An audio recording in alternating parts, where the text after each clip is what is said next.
bathing the entire area in a sickly, sanguine glimmer. That's when we saw them. 4 figures walking slowly towards us through the woods. Not one of them made a sound. They just stood at the edge of the tree line. Here we are. 4 motionless silhouettes, watching us. It was Ed Harlan who first spoke. That you, Henry? One of the figures shifted a little. Jesus Christ. Someone muttered. No wonder we couldn't find the bodies. The sheriff rushed outside. No, I have not watched that yet. Before he did anything reckless. About the He'd been locked up bonfire. for just over a week for the murder of his buddies. I think I know where it's at. They were different. Once Ed was back inside, we locked the door and piled furniture against it for what we assumed would be the inevitable assault. When it came, it was worse than I could have ever imagined. Since the only light was the faint red glow Honestly, through the cracks in the boarded-up windows, I forgot about this place. rushed to retrieve some oil. Like, I knew we had to open it, but I thought it kind of went straight to Honor Londo. I forgot I had to go through all this. Reception area. Oh, that one. Oh, yeah. Yeah, okay, yeah. Or to be more precise, yeah, large hole in the floor surrounded by actually, I think we are doing it in a right order. The only thing... What the hell? Someone remarked, edging towards the deep, dark opening. I don't know what it's called. Maybe we should go look real quick. We should go look real quick before we go into Sinsport. Yeah, we'll go look. It's not far away. But there's a place in Undead Bird, right by that bonfire with the ladder that goes all the way up. There's a locked door across the way that goes down to where the these ninja things start fighting you and these dogs. And there's a pyromancer there who needs to be freed. I think we have the key for that. He was already dead. If so, another man fired a few shots down what we we'll go be the boss. The sheriff cried. We flipped the table and used to block off the tunnel's entrance. What? That sent the solution to a much greater problem. Hey, something's outside. Someone barked. Yes. One of the missing hunters? Another asked. Nah. Ain't like what attacked the cars either. This thing's fast. Real fast. Jesus Christ! Another yelled. I saw too. What in the name of God is that thing? The next thing I know, the screech of heavy furniture raking against the hard floor echoed around the room. There were terrified screams as we prepared to face the terrible new threat. This thing. Only to find it was Ed Harlan making the move. He was removing the barricade and unlocking the front door. Okay. Hey, Ed, what the hell do you think you're doing? Don't fight Sif. Okay. Ed remained silent. Until after. He just closed the door behind him and disappeared. The DLC. Goddamn coward! We rushed to replace the barricade. So we just want to go see if this door is unlocked. And if it is, we'll just come back here. Whatever was out there didn't even make an attempt. Ed's flight might just have been the distraction needed, but our luck didn't last. Minutes later, something smashed into one of the boarded-up windows to the rear of the sheriff's office. One of the men struck the barrel of his shotgun through the smashed gap in the barricade, firing off a few shells before a howl of pain could be heard from outside. Then, as if something sound to the office made us freeze. Something heavy, something huge, was moving around up there. I felt the goosebumps on my skin as a deep silence settled over us for the first few moments, waiting for the thing to move again. What came next was an explosion. Oh, almost had it.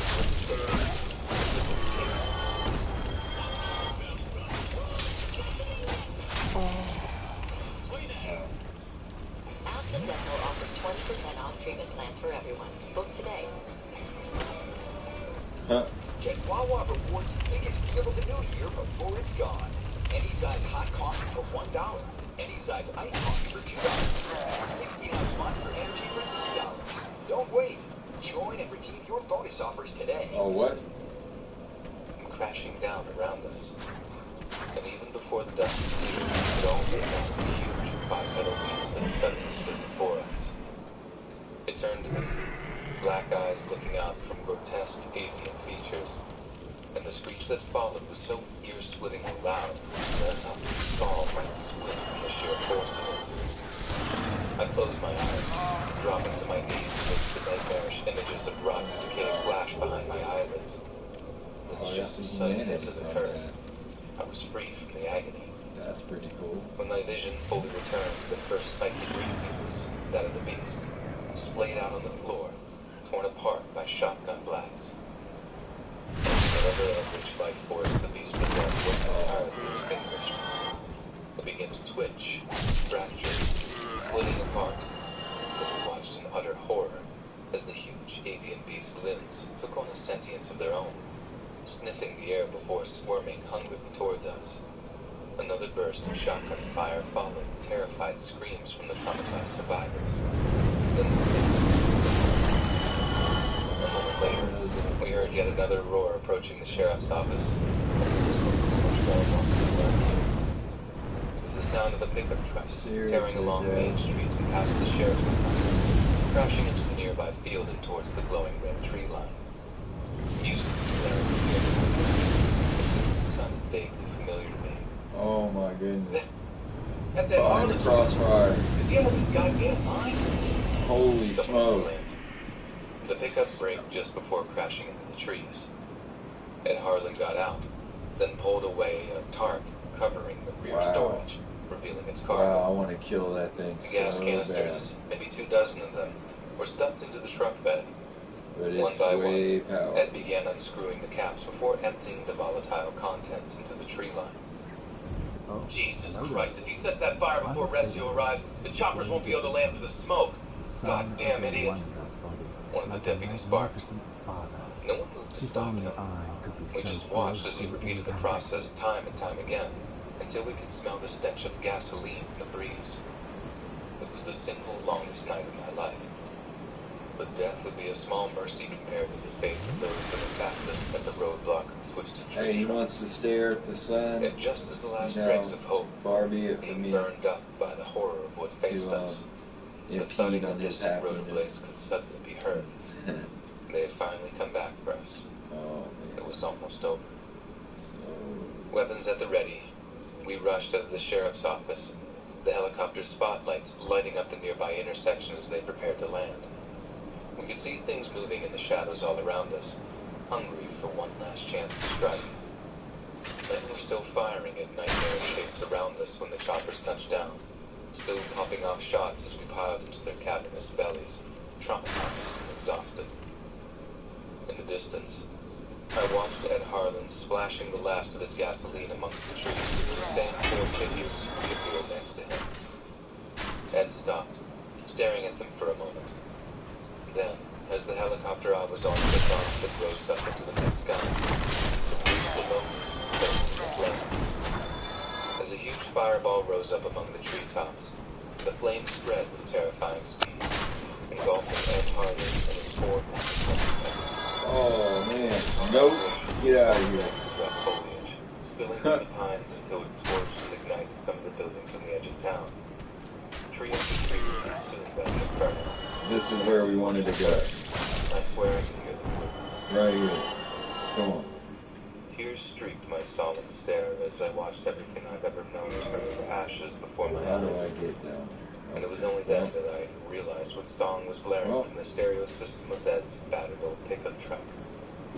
It was no longer Whoa, dude.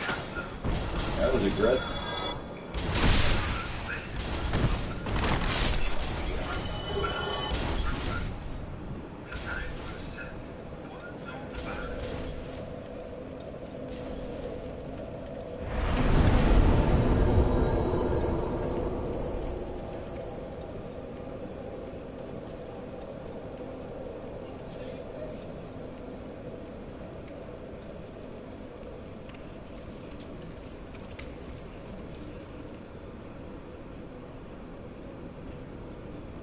United States Department of Defense.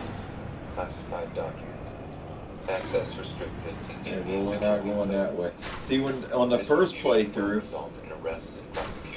when I did it the first time, I could make that dragon come out and land, and then it would fly away. It is yet to do that this time. March 11, 2017. I'm so sorry I haven't spoken to you in a while. This is not outside communication. They don't know I'm writing this, so please keep to yourself. And don't show or tell me, not even Dad or Steph. I miss you all. Honestly, I think I made a huge mistake. Dude, no! I hate that. That is so annoying right there. I signed up for the military to serve our country and make Dad proud. I thought volunteering would be doing the right thing, but the stuff they make us do is just wrong. I don't know who the hell I'm working for anymore. I don't even think they're subject to any kind of federal oversight. And then the kind of crap they got us dealing with? I've never been so scared in my whole life. It makes Syria seem like summer camp. First operation was last night, and I feel sick to my stomach just thinking about it. We were attached to a section of the CIRG, CIRG, or the Critical Incident Response Group. They're the FBI's counterterrorism jobs. Think SWAT, but with more expensive toys. But instead of going into all uniforms and patches, we were given a bunch of their stuff to wear. And told to say that we were part of the IED team out of San Francisco. Thank you. They were so nice to us, Mom. Treated us like their brothers, and what we did to them was just... They kind of figured something was off when they saw we had helmets and weapon cameras attached to our gear. They had all the recording equipment taken away from them prior to the operation, but like many of us, they didn't openly question it. Ours not to reason why. Ours but to do or die. One of them said, told us it was from a poem, but I don't know which one. The CIRG guys thought that we were there to handle any explosive materials found on site, but in reality, all orders were to observe and contain. I didn't really know the sense at first. The only other thing we were told is that anyone declared hostile would be immediately eliminated. I thought that might mean any bad guys we found at the scene, but come on. We were the bad guys. I don't know exactly where the job took place. All I know is that we flew out the seats of Washington, then landed near some old cabin in the sticks. The third team was waiting for us there, and not long after we landed, we moved on the cabin. The cordon around it was almost half a mile in every direction, and I figured this was to fool the CIRG guys. Am I having difficulty with these people? But now I know that cordon was there for a damn good reason. They didn't want anyone to get infected by what was inside. I don't know exactly how they guaranteed we would be infected. I think there was something inside our helmet line that kept it out, but whatever it was, the counterterrorism guys didn't have it, and I know it was on purpose. I figured almost right away that no one was living there. There were no signs of habitation whatsoever. But they still had us clearing the place like there could be bad guys around every corner. We were ordered to take it nice and slow, like old school, methodical room clearing, kind of like back in SEAL training. But that wasn't because Command wanted to minimize casualties. They wanted the CIRG guys to cabin for as long as it took for kids to infect one of them. At first, the place looked like any other cabin in the woods. Open plan stove and cooking area, bunks in one room, butcher's table and meat grinder in another. All looked totally normal. But then came soon the root cellar was real scary. Whoever dug the place out had it pretty spacious, but there were no storage spaces whatsoever. Everything was bare except for a few supports to keep it from collapsing. Everything except the 7th floor. Someone had laid down partial wooden flooring in the shape of a big triangle. It was thick too, jammed down into the dirt so tight that it looked like someone had dug it out instead of fixing it into the earth somehow. Only when we got closer did we start to to see all the symbols. Okay, we're nice and warmed It's a up real now. piece of work. And someone must have spent days, maybe even weeks, carving all that stuff into it. I've never seen anything like it before. Not even in the language school we got sent to for about a month to be able to recognize Arabic and Cyrillic and all those other kinds of letters. One of the Sir guys said it looked like something a crazy person would make. No rhyme or reason to it at all. But to me it looked deliberate. Very deliberate. Like someone had taken painstaking steps. Then, for the first time since we landed, me and the other operator heard the voice of our commanding officer speaking into our earpieces. He told us to focus our weapon cams on the triangle and to not move them away until we were told. We had to stand there for a good few minutes before we got new orders to back into the corners of the cellar, facing the Sir guys. They, on the other hand, were told to just stand by to await further orders. We could hear everything they could, but they That's couldn't right, hear they get the everything bone we could. wheel. A few minutes went by, and the Sir guys are just milling around, wondering out loud how long they'd have to stay down in that cold, damp cellar before the op came to a close. Guys like us are used to waiting, Mom. You know that. All Dad ever talks about when he brings up the golf is the whole hurry up and wait thing. Wait orders are basically no orders, and that's when that killer boredom sets in. But me and the other operator were told to observe and not take our helmets off the Sir guys. I had a feeling something was going to happen to them. But when it did finally happen, I swear to Jesus, Mom, I've never seen anything so terrifying in my entire life. All the Sir guys were talking among themselves, discussing family stuff, using each other's kids' names and stuff. And all of a sudden, one of them stopped talking while in the middle of a sentence. We all knew something was wrong. The guy was all talkative and animated one second, and then the next, he was silent. He'd been saying something about how one of his kids was always unscrewing nuts and bolts around the house, how he was shaping up to be a regular handyman. Oh. Miming the motion of the Oh. Oh. I'm surprised I didn't eat at that time. Wow. Wow. Wow, bro.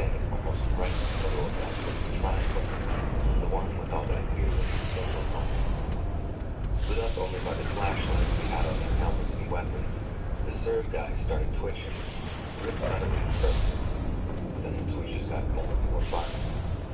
Then he started talking again, only everything that came out of his mouth sounded like complete gibberish. Only it wasn't just gibberish. It was incomprehensible. But just like the symbols in that big wooden triangle, it was like purposeful. There was a meaning behind all the stuff he said, even if it was a meaning. Oh, I'm gonna hurt this guy so bad. The other Sir guys tried to help him, asking what was wrong and trying to contact their command on the house. Their communications weren't working. Someone back at the cordon must have... That's when they asked me and the other operator to check our comms and to call in help to the killer. I actually moved to do so, and that's when I heard the voice come through my earpiece again. It just said, Horace, which is my call sign. Do not engage. Observation only. I just put my hands back on my weapon and did as I was told, focusing my eyes and my helmet cam back on the Sir guy. Then, I swear to God, Mom, I swear on Grandpa's grave, I watched as the guy's eye protection began to fill with some kind of dark fluid. It started slowly, but then it was clear for all to see. His goggles were filling with blood. And as it started to leak out down his cheeks and around his nose, the Sir guy started freaking out. They were trying their comms again, screaming into the Okay, I've got to open that up again. And when they turned to us again, there was That's weird. It keeps making me one told do us, that. Don't just stand there. Another asked us, what the hell's wrong with you? But I just did as I was ordered, Mom. I just stood there and watched as the guy's words were choked off by something in his throat. And then, in an instant that horrified every single person in that cellar, something started to come out of his mouth. Not blood, but sobs, but his own lungs would fall out. But they were blood. Called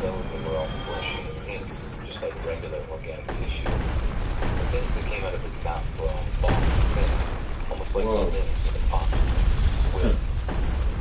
Right after that, we heard commands say something affected each of us very hostile, open fire. I almost couldn't believe what I was hearing. They wanted me to shoot that guy. Oh, come on, we almost had it. Oh, I had to. I couldn't do it. They trained me to shoot bad guys while we were on train. I hesitated, but the other operators did not. alright. He just raised his rifle and started shooting. Waited to shoot the guy again. He shot him until he fell, until the blue and white light in the eyes left his eyes. And he carried fire to his head. Yeah. He lay in the dirt, and he kept I shooting. know I need the There was key. barely anything left. The third guys were about ready to execute the other operators right there. One even had his weapon pointed at the guy, telling him to put down Okay. his rifle and put his hands in the air. I think they actually thought that they were going to arrest the guy there and then, but they had no idea This what is the was right next. way. This is the way. Right then, as the third This is the way. This is where I Brady died. just about lynched the other operator, who had only Alright. escaped this. The third column flickered back to life overall on a radio. Ran through it like a boss. Came down to the third guy who remained in place while the EIUT operator were to exfil from the cabin. I was scared they might shoot us in the back as we climbed out of the room cellar, but they didn't. They just did as they were told. There's not the reason why, just like one of them had said. As we walked outside, I got the first of many sick-to-my-stomach feelings I've had over the past 24 hours or so. About 20 yards away from the front entrance, there was another team standing, and in front of them were 4 bodyguards, to hold each member of the third team. 3 of them were jet black, almost as though they were during my time in the military. But another was unlike any of the body bag I'd ever seen before. Bright orange. I don't think I need to tell you which of the serve team was going after. Me and Avis were told to stand by as the other team, who all wore the same, all black, unmarked uniforms our unit normally wears, went to the cabin to collect the body of the dead Surg agent. Only 2 re-emerged carrying the bright orange body bag, and just as I started to wonder what the others might be doing, I heard a few screams in unison, then the sound of a grenade going off. The explosion was followed by a few shots before everything went quiet. It's taken just as many swings By the sound of a voice coming from behind us. with the other A sort voice of saying, "A fine job you did in your boys." When I turned, I saw the voice came from a short, middle-aged man wearing a tweed jacket while flanked by 2 more black-clad operators. He was a librarian, and he spoke like one too, in his quiet, almost relaxed voice, one full of calm confidence. He told Avis to join the rest of the unit in loading what he called the sample onto a waiting chopper back at the cording. The smile of a same calm librarian tone told me something to the effect of, "I don't want you to..." Wow. Swiftness of obedience to our operating effectiveness, a requirement to move forward.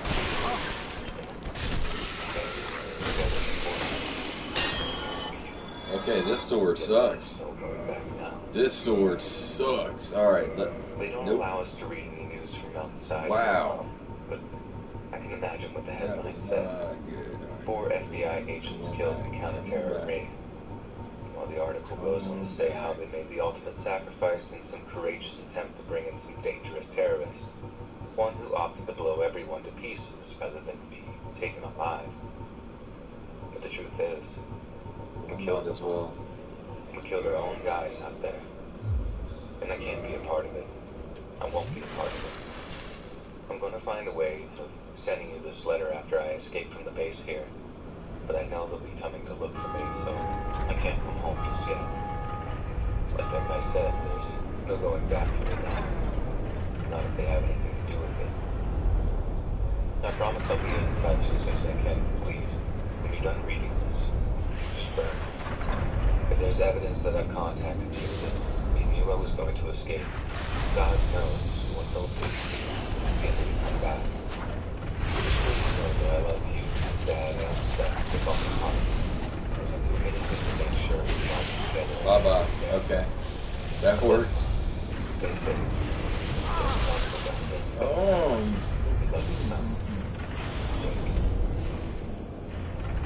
Operator 734-812 was apprehended not far from the Foundation facility following his attempted desertion on the night of March 18, 2017.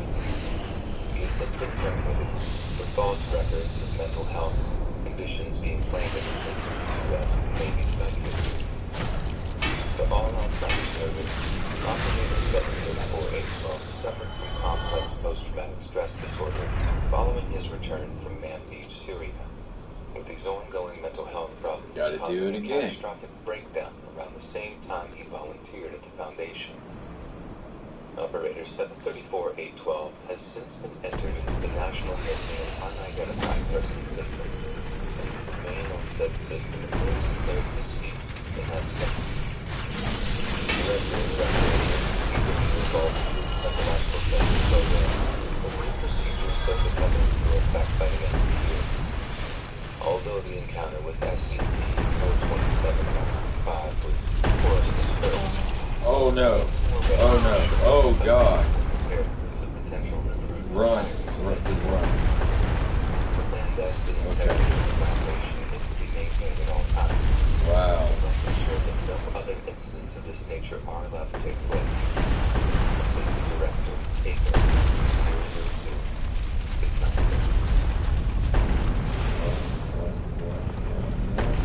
Got it.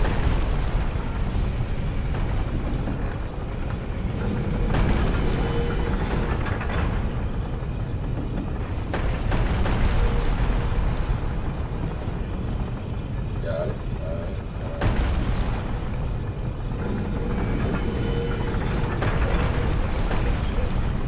The day we heard a soft, high-pitched sound from the bedroom closet where I wanted to be.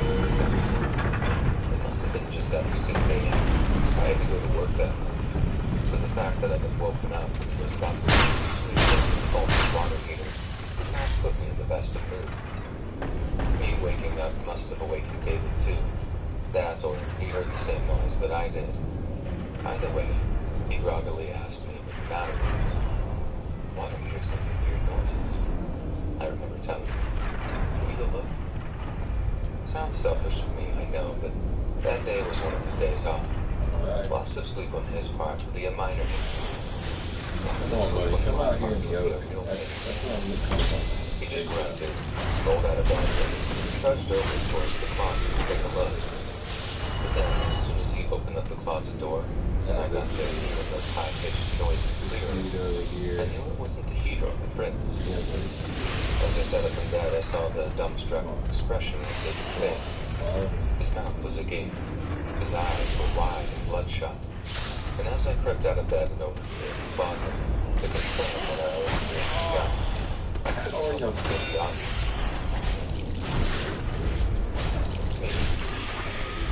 Oh, there's another one.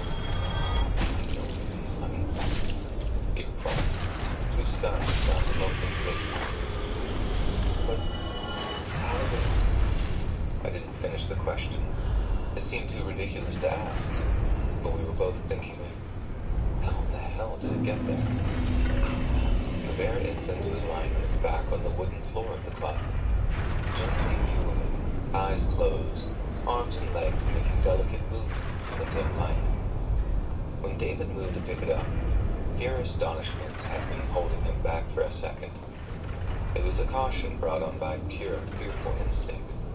Nothing about it made the slightest bit of sense, yet it was only a matter of seconds before the disbelief was overridden by the surge of desire to care for it. I quickly deduced that the best course of action was to call the Child Protective Services and call my Sophie up at 9:30 a.m. I spent their free time trying to work out how the hell the baby was acting. The priority was getting it to care at me. Only thing was, I was doing the work at 9, so I had to leave David to deal with it, then check up on him during my lunch break. It felt almost wrong to leave him alone with that kind of responsibility. but I had to go to work that day. And besides, the idea of using a baby just appeared in my closet as an excuse to call out of work made me think my boss would either assume I was going crazy or think I was trying to insult their intelligence. At work, I couldn't sum up an ounce of focus, so I spent almost the entire morning texting Dave in search of updates. He called CPS at 9:30, was kept on hold until like 9:45. The woman who answered his call thought it was some kind of prank at first, but once he assured her that he was for real, she took the same attitude as us. Give the kid the care it needs, then fill in the gaps later. She told David that since we're not going that way. our call would take priority and she'd have someone call over to the apartment by 11 a.m. It was a weight off my mind, but one that was quickly replaced with all the questions we'd chosen to put off. The primary being, how did you get there? In theory, someone could have placed it in the closet, as the back wall was connected to the neighboring apartment. And as much as it seemed impossible that someone removed and replaced this section of wall without waking us up, that's the only possible explanation. Just after 11 a.m., I texted David for an update. He told me he was still waiting for CPS agent to show up, and it made sense that they might be a little late. But when 11:30 yeah, that's exactly. And they still hadn't arrived, yeah, dude, it's a heck of a jump too. But yeah, that's how you get the key. It took me forever to figure that out, dude. What the heck is that? What the? That's different. That is different. That is definitely different. I drove back to the apartment to see what was going on. It was about a 20-minute drive. Around halfway through the journey, I got a call from an unknown number and answered using my hands free. I read, speaking. I replied.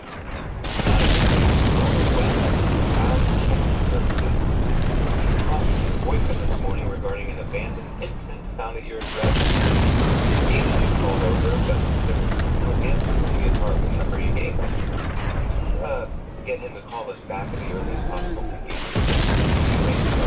Oh my Sure, of course. Is it this way down or the other way down? I said, I'm able to understand.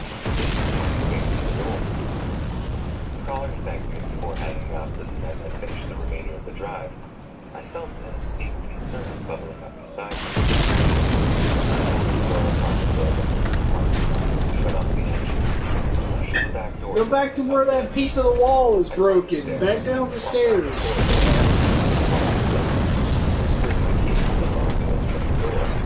I called up David's name. There was no reply. There's writing. My best guess. Oh, yeah. Concern reaching boiling point. Was they taking it to the ER?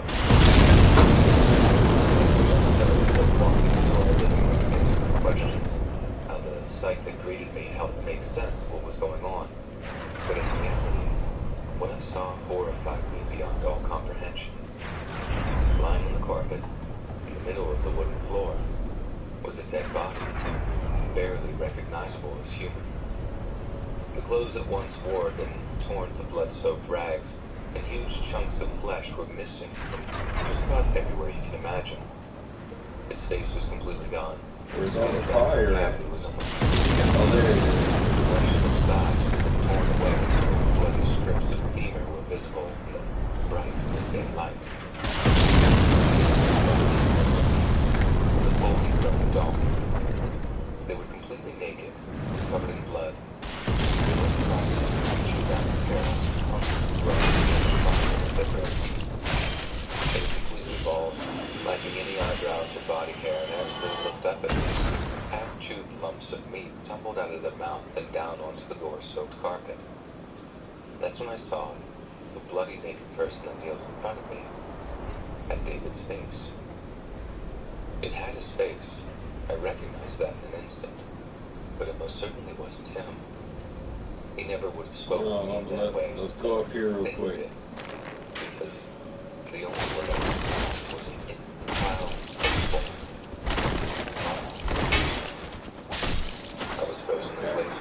step, unable to move, unable to scream. It was like all the electrical signals in my body had just shut off for a moment, and no matter how hard my brain screamed for me to run, I just couldn't.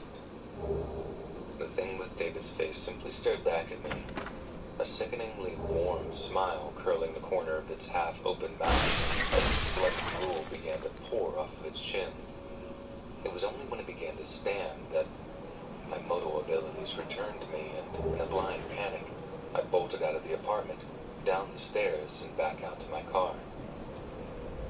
When my 911 call reached an operator, I knew I couldn't tell them what appeared to have happened. Instead, I just focused on what would actually make sense to them, telling the operator that there had been a murder at my apartment, but the killer was still there, and how I needed the cops to show up as soon as they were able. And then right in the middle of them taking my details, the call seemed to cut off entirely. For a second or two, there was nothing but dead air on the line. Then distorted, practically robotic. Main new vehicle. When officers arrived, you were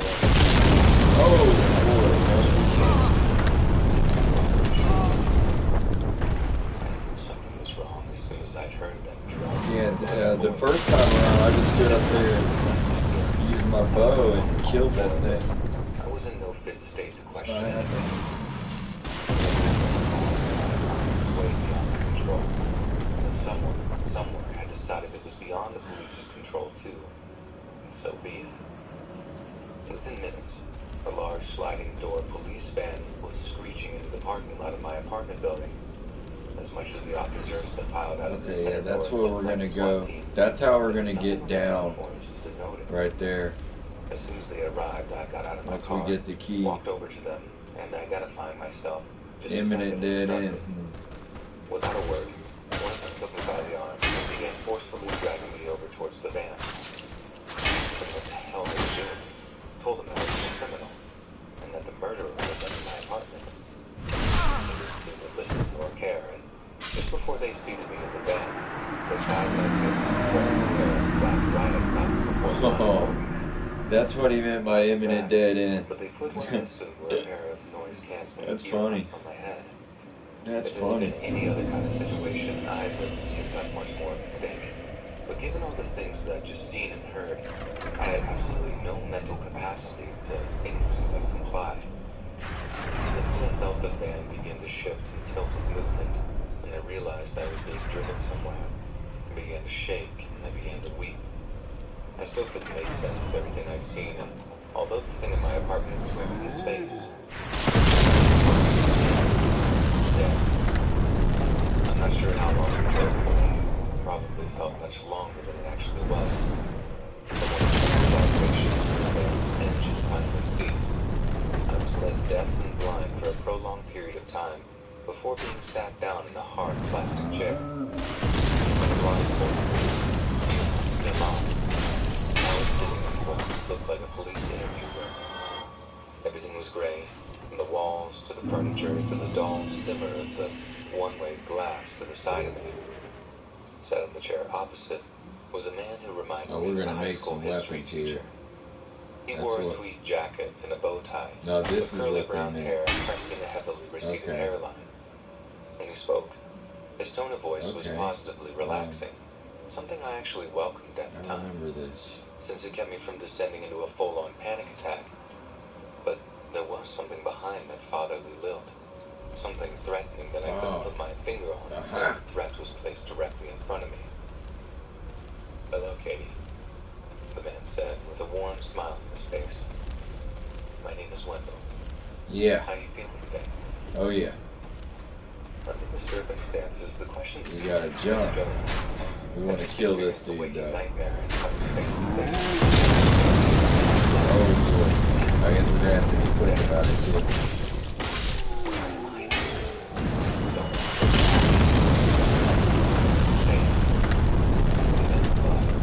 The smile widened to reveal a flash of yellowing teeth. "You're safe now, but I'm afraid I have some bad news for you." I see it right there. There it is. I asked. "Where's David?" So Sorry to be the one to have to tell you this, Katie. The man said. David passed away this morning.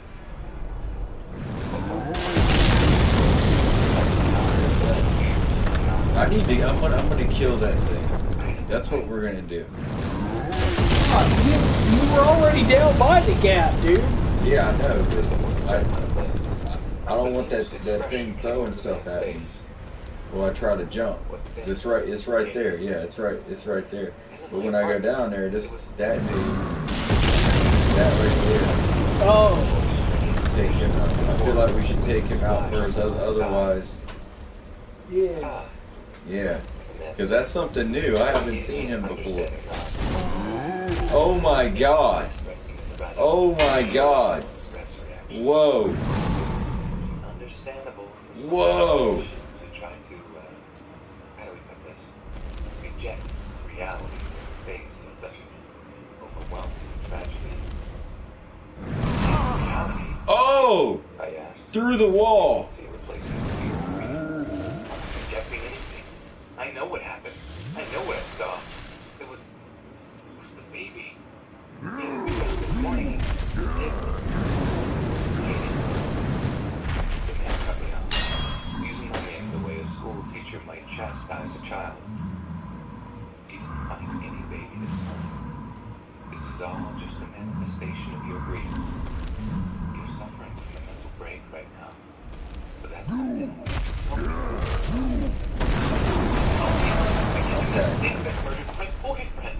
Okay. Katie, listen to me. The man talked slowly. Alright. But this time to include understanding. There was a guy. This dude's gonna be hard. That's what killed David. Firefighters were trying to get well. Nothing killed David. It was just a horrible accident. Okay, yeah, lay there. Lay down, lay down. I know what I saw. Okay. It ate him. It took his face. It ate him. As I looked across the table into the man's eyes, I couldn't tell if he genuinely didn't believe me, or if it was all an elaborate act. It was inconceivable to me that I'd simply imagined the whole thing. If I had, I wouldn't have been sitting there, having been deafened and blindfolded before being hit in God knows when. And that's what mine questions I was unable to contain for another moment. Who the hell are you anyway? I already told you, Katie. The man thought my name is Oh Wendell. shit. That was. Then who do you work for? I asked. Are you a cop? A doctor? Where the hell am I? You're someplace safe, Katie. And the people I work with only want to help. Based on repeating your emotions, if you refuse to accept reality, we'll have no choice but to detain you for your own protection. Detain me where? I asked, feeling the lump return to my throat. Somewhere you won't like. Somewhere that'll be difficult for you to leave. There it was. The threat. And by that point, the choices laid out for me were clear as day. Either I went along with their lie, or they'd declare me insane and lock me up in some goddamn mental asylum. Everything's gonna be okay. The man continued. You just have to help us. Help you. I understand your employer offers some rather extensive medical insurance, and that should cover the cost of any counseling or medication you might receive. I hear Wellbutrin can work miracles when it comes to grief management. You don't want to help me. My voice trembled as tears rolled down my cheeks. You want me to lie? You want me to peddle some goddamn cover-up? And I can't do it. Katie, the man said, lowering his voice as he leaned over the table. My mother, God rest her soul, used used to tell me that we can do anything we want if we put our minds to it. After that, he produced a sheet of paper from a binder that lay next to him. It was a statement, one with a blank, dotted line above it. All you have to do, Put that away. he said, Put that pointing to away. the dotted line. There we Sign go. here, and the healing process can begin. What? Who are you? Oh, we should have. You're not giving me a Oh, choice. never mind. I took Are my you? son's fortress alone. I asked. But I learned no different. We always have a choice, Katie. I was driven by conceit. Ah, you think you Right now, that you can handle yours it? is between helping David's family or Well, I was causing the them same. further pain and So, hardship. let me help you out. Sign that With your statement. soul. Make it official. And the company responsible for the explosion pays them a very handsome settlement. And that's what broke me. David had hardly anything saved, and he definitely had no life insurance. If this family couldn't have the terrible truth, they could at least be fiscally comfortable for the remainder of their lives. I need a pen, I remember saying. And as the man calling himself Wendell reached into the pocket of his tweed jacket, a look of disgusting satisfaction twisted his face. It's been almost 3 years to the day since David passed away. He was the kindest, sweetest, most gentle person I've ever met, and for that reason, I won't lie about his death any longer. I still don't know exactly what killed him, but I know there's something to be gained from a cover-up. A cover-up means it'll happen again. That someone else will be cursed to live through the same nightmare I did. And I wouldn't wish that on anyone, not even my worst enemy. There's nothing more to say. And that's why I'm writing We're this. both on the brink, you see. People End of story. need to know. No key. I don't care if That's where I got it I from don't care the if first they time. disappear. If this is out there, I know. if it's copied I've and seen shared, nothing about if by some miracle it goes viral, they won't be able to hide it any longer. David was murdered by something ugly and unnatural. And unless those people actually caught it and killed it, Maybe it was down it could be in your here. closet. I feel like I got it from that guy though. After I figured out, yeah, downtown, yeah. Because I had no idea, like when I played through this game, like I was playing it blind, I had no idea that they wanted us to jump across that, and it took me a bunch of tries. Here we go.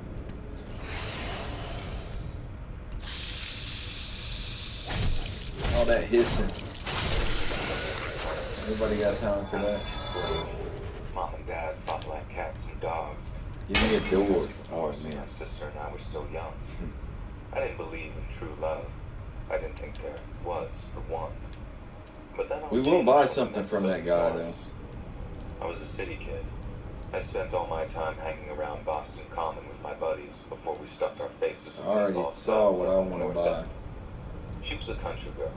So She spent all her time on the family farm out in Iowa, playing in the cornfields and eating it's lovely fun to home-cooked go meals. shopping. So She was a let's college student and let's didn't get mind that was something. a few years older. Nor did she care about my dead-end job unloading ships at the harbor. We just clicked. She was everything I wasn't. She was smart, patient, well-read. She took an interest in the arts. She was beautiful, and the more we dated, the more I found myself catching feelings. By the time summer came around, I couldn't bear to go like 3 months without seeing her. So we arranged for me to drive out to Iowa to visit her and her family on the farm. Or just that. Despite her progressive attitude, she was in many respects a deeply traditional girl. So I knew the key to her heart was winning over her parents. And I was more Yeah, than we prepared want to to do go that. the easy So when the way. day came, I packed my stuff, loaded up my car, and set off for Iowa. It goes without saying that it was a long drive, 19 hours in total, with an overnight stop in a Detroit motel. It was tedious in the extreme, but the prospect of being reunited with her spurred me on. She had given me an address and rough directions, but getting lost among the miles upon miles of cornfields was way too easy. I couldn't call her to ask her to guide me in. She had warned me that the cell service in her area was spotty. So I drove up and down a stretch of road just south of Emmitsburg until I found someone to ask directions from. They'd never heard of the Norris family farm, but they told me they knew of an old dirt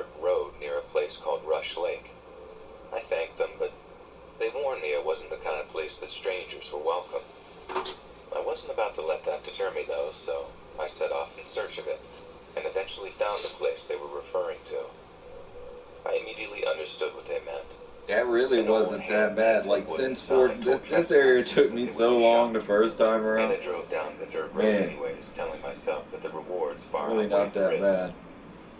After about half a mile trudging along that old dirt road, I passed through an open wooden gate that led to a big old farmhouse, a cattle shed, and a huge red barn.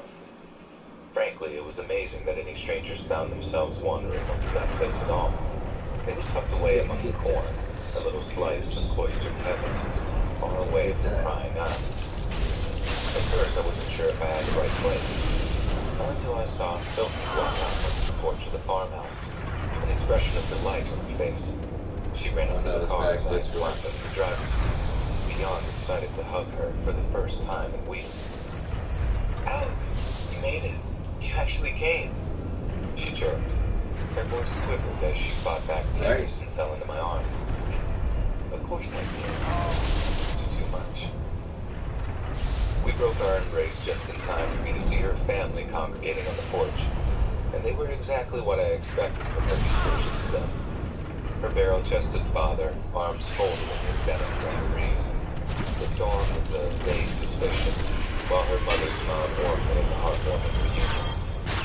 But I didn't quite expect her brother to be so huge. He was her junior by a number of years, and for some reason the image of him as a young boy cemented in my mind. It's gonna make me... To see him now with his frankly colossal stature was rather intimidating.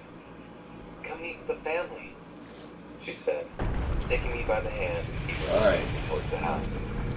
It was early on Friday evening when I finally arrived at 59 City, and as Sophie's mom laid out her bread and roasted meat and vegetables, I made my introduction. Good to finally have you here, Mr. Norris said with a deep gravity voice. Heard a lot about you. All good, I hope. I replied nervously. Glowing, but I go with it. If something seems too good to be true. So this is... He's so rude. This young man's trouble. Oh, this is gonna suck. Oh my god, I'm so sorry about my husband. He's a man of many skills. Oh, man. I get it, man. He's just protecting himself. Go to the right. The boy gets it. He said before he turns back to me. Sophie said you were a smart one. But how is it that someone so smart didn't end up going to college? Family finances weren't great. That remained polite, but the question hit a nerve. I still have time to learn the value of hard work before I tried higher education. Something you obviously know all too well.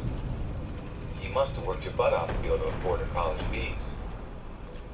It was a compliment engineered to make Mr. Norris smile with pride, but nothing registered on his face. Sophie didn't have any loans and wanted for nothing. I had a huge amount of respect for her father, long before I'd ever met him. So, Mr. Norris, do you sell produce directly to the supermarkets, or are there, like, distributors or something? I asked. Sophie's mom and dad shot each other a look before her dad cleared his throat apprehensively. We're not a selling farm, son, he began. We're purely subsistence out here. Let's just say I've been lucky with a few investments I made over the years, but enough small talk. Finish your food and I'll show you around. Oh, heaven. You had a lot of work to help me with Thank tomorrow. you. I say. I really did try to finish what was on my plate. I was half starved from the day's long drive, but there was something about the way the meat tasted, something slightly bitter and nauseating about it. So that I may I've never been a fan of liver, and I suppose that's what it was.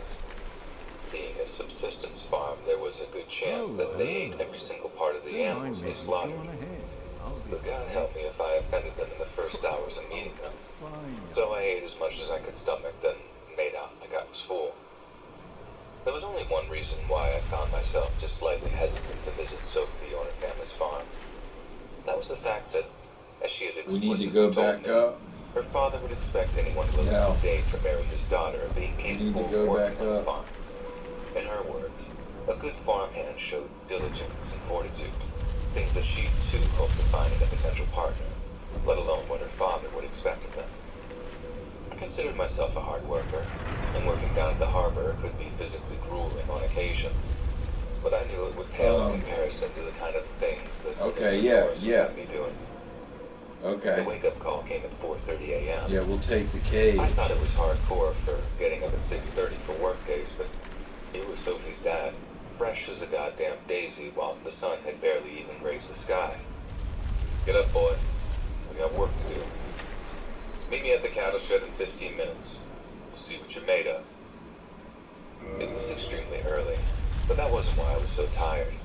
I'd hardly slept a wink, having felt terrible all night. I'd never really eaten liver before, and I guess it just didn't agree with me. So there I was, exhausted, stumbling towards the cow shed in the middle of rural Iowa at a truly ungodly hour. I lit myself a cigarette as soon as I walked outside. If I didn't have time for a coffee, I sure as hell was getting a smoke in before work commenced. But as soon as Sophie's dad laid eyes on the lit butt between my fingers, he scowled. You know, Sophie didn't mention you were a smoker. Yeah, I'm trying to quit. She keeps pushing me to give up. You obviously brought her up to be. Life is precious. Mr. Norris interrupted. A man should do everything in his power to give himself longevity. Give that thing to me. I took one last drag on it before handing it over, watching as he walked over to a nearby trash can, stamped it out, and threw it away. Don't smoke that crap on my farm again, boy.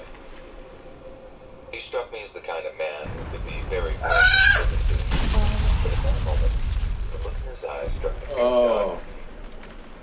Oh, this is gonna suck. He said, Oh, this is gonna suck. Alright. What are you gonna learn today?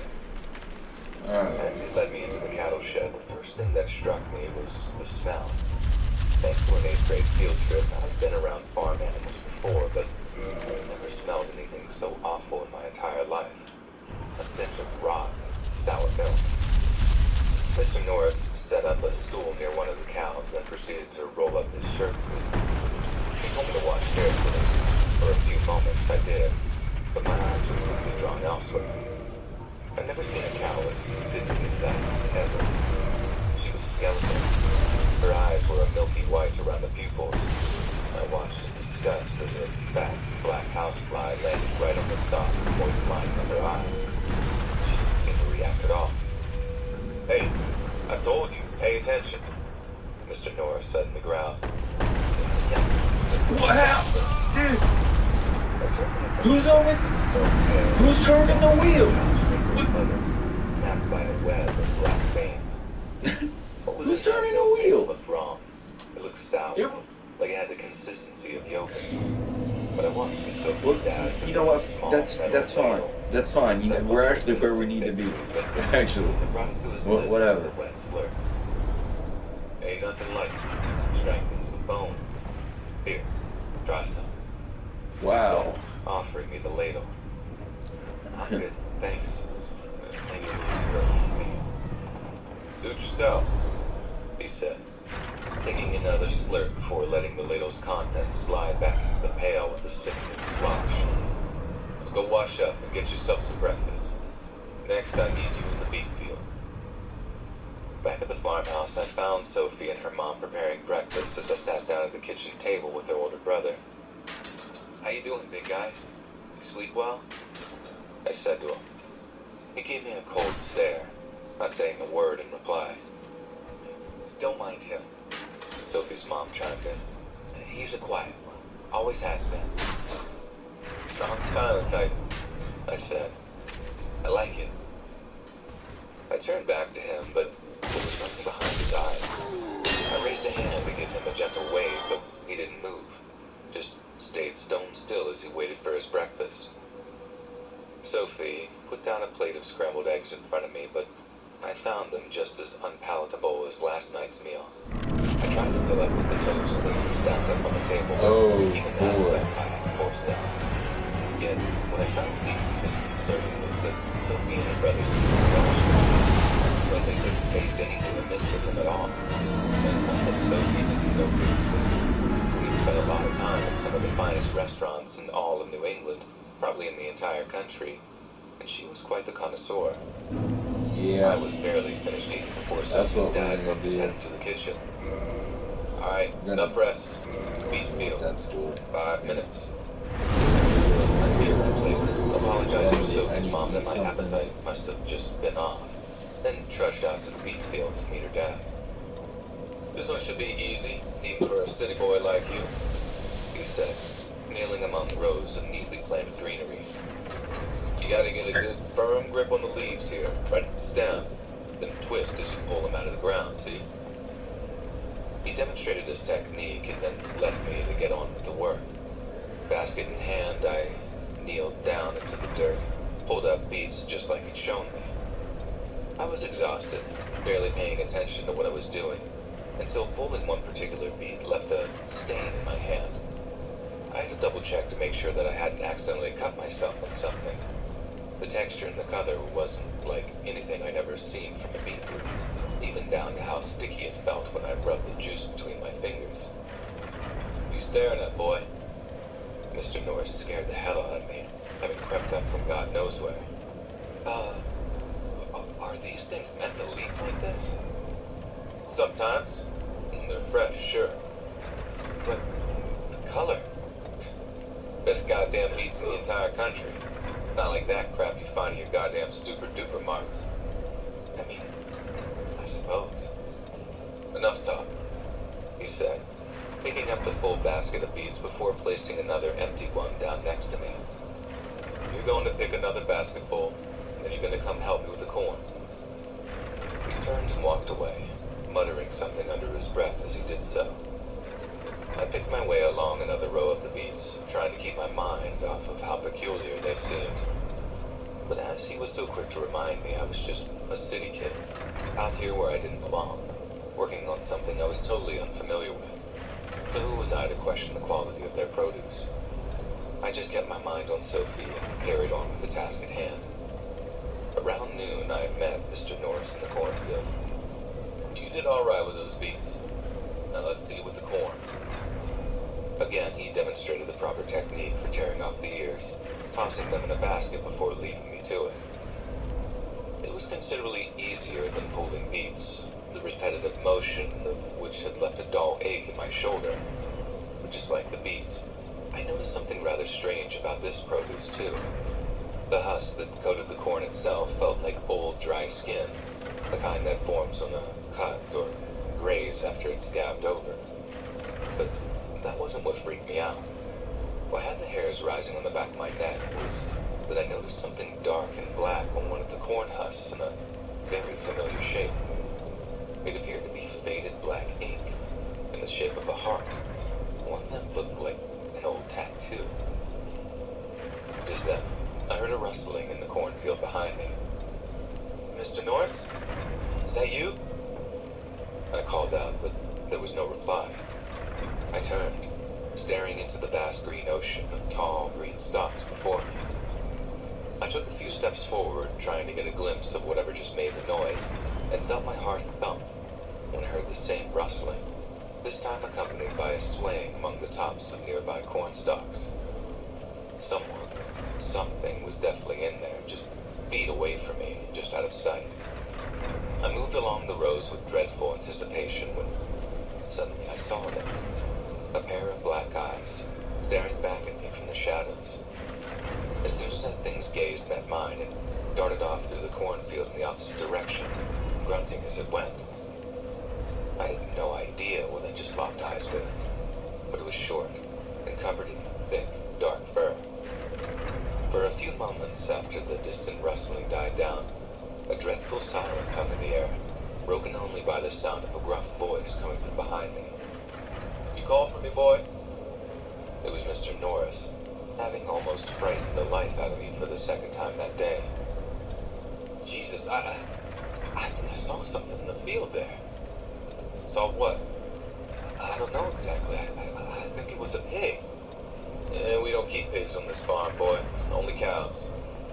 Well, it certainly looked like a pig. It only was all covered in hair. This thick, black... Well, it may have been a wild pig.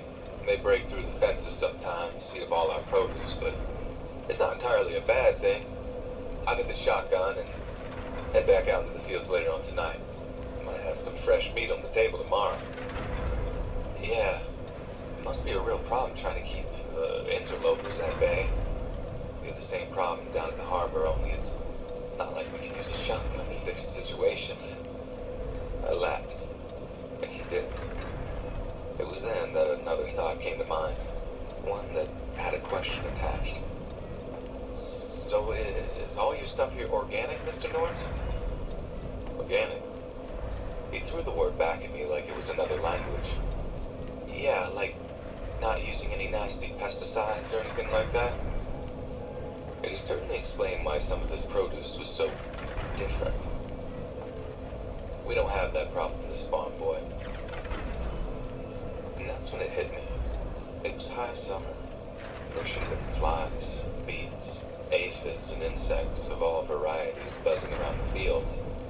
It dawned on me that I hadn't seen or heard a single one at any point in the day. I was just about to ask him another question when Mr. Norris cut me off.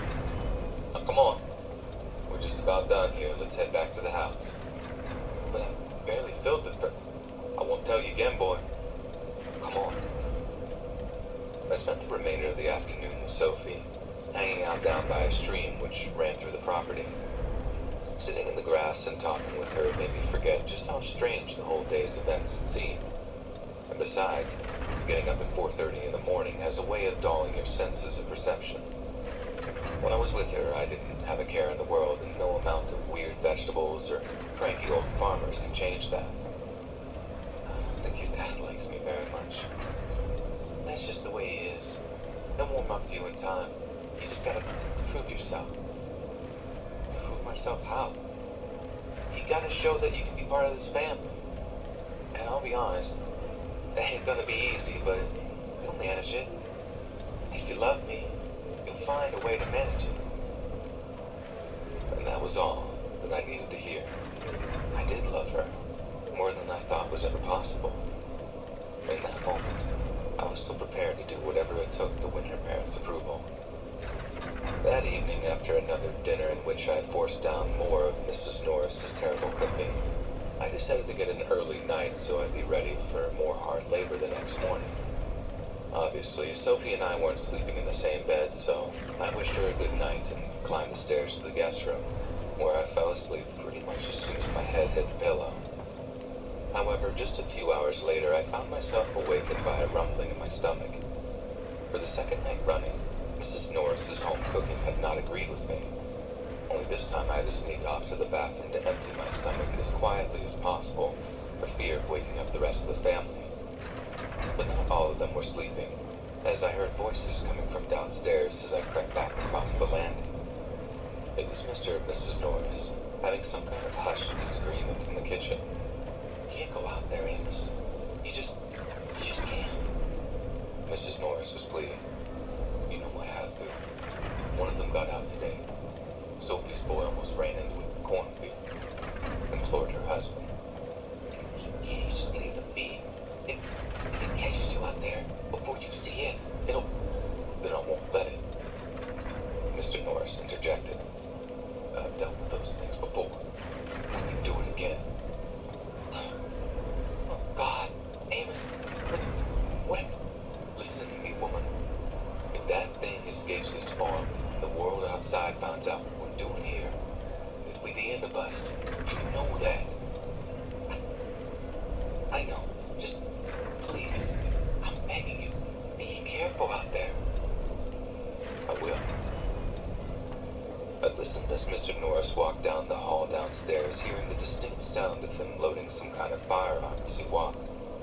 And as he walked out of the house into the night, I crept back into bed and lay there, knowing exactly what he was out there trying to hunt, but wondering just what the hell it really was. The next morning, there was no early wake-up call from Mr. Norris. Instead, I was awakened by Sophie. She had crept across the hallway as soon as her father had left the house to begin his workday, having decided to sneak in some cuddle time before the rest of the family got up. Dad says he doesn't need you today, she whispered, climbing into bed and wrapping one of my arms around her. So it's just me and you today, baby. A whole Sunday together, just like in Boston. It was bliss. Absolute bliss. And for the first time that whole weekend, things just felt right again. Later that morning, as we were sat around the kitchen table, Mrs. Norris spoke up. Sophie, your brother and I have to head into town today to pick up a few odds and ends. Can you and Alex here be trusted to be alone around the house? Is Dad not going with you? He is, but he's got business to attend to around the farm. Some repairs and what have you. We might not be back until later this afternoon. Oh, okay, I mean, sure. Me and Alex will keep this place spick and span for you guys. Don't worry. Good. Now you two make sure you enjoy your last day of Alex's visit, okay? Thank you, Mrs. Norris. I really appreciate the sentiment. I said, Sophie's mom was a very sweet lady, but I couldn't help but wonder how she'd ended up with her husband. Not only that, but I wondered just what they'd both been talking about the night before. After Mrs. Norris and her son had left, Sophie and I rushed up to her bedroom to do exactly what young lovers get up to when left alone for a few hours. It was made all the more exciting for me by the fact that Mr. Norris could arrive back pretty much at any moment, and I know Sophie felt the same way. So despite the fact that it was rushed and hushed, I felt like we made up for all that lost time the summer break had burdened us with. When we were done, Sophie got up to take a bath, which left me with little time to explore the house.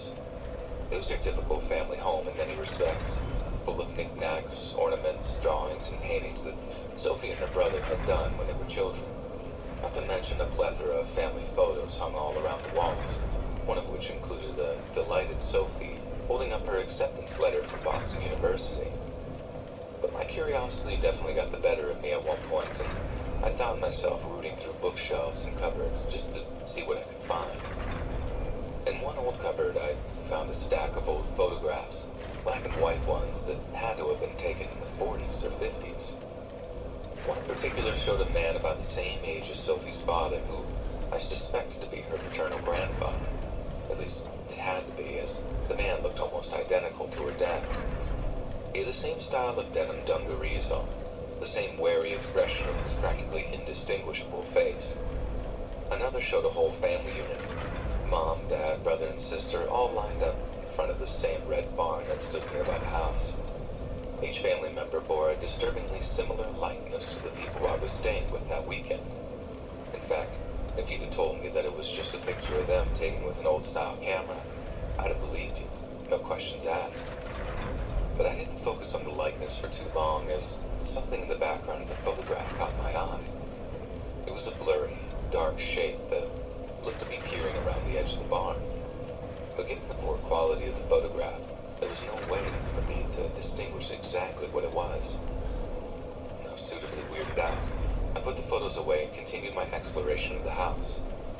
I found myself exploring the kitchen area, admiring some of the older, more antiquated food preparation devices that were obviously still in use.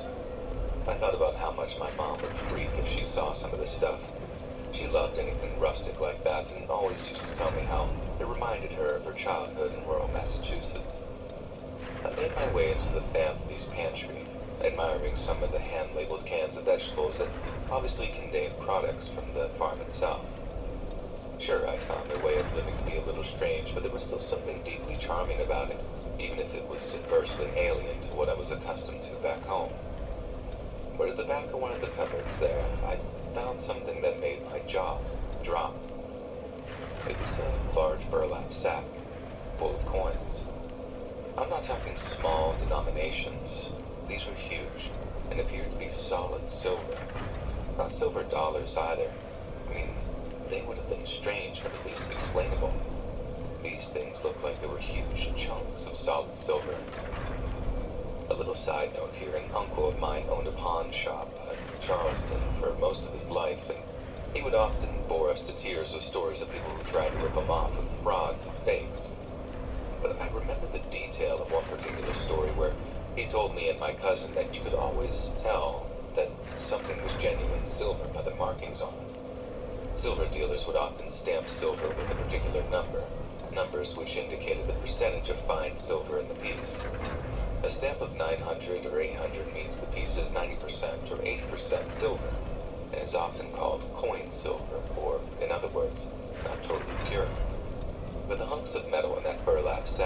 had no markings on them whatsoever, which I found very suspicious.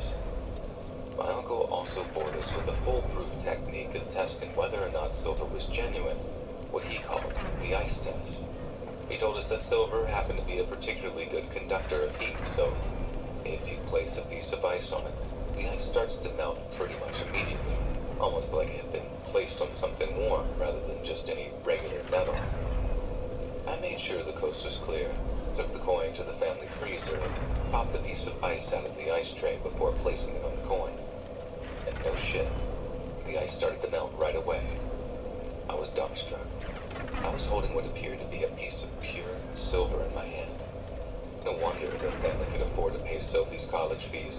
They had a huge sack of pure silver just sitting there in their goddamn pantry.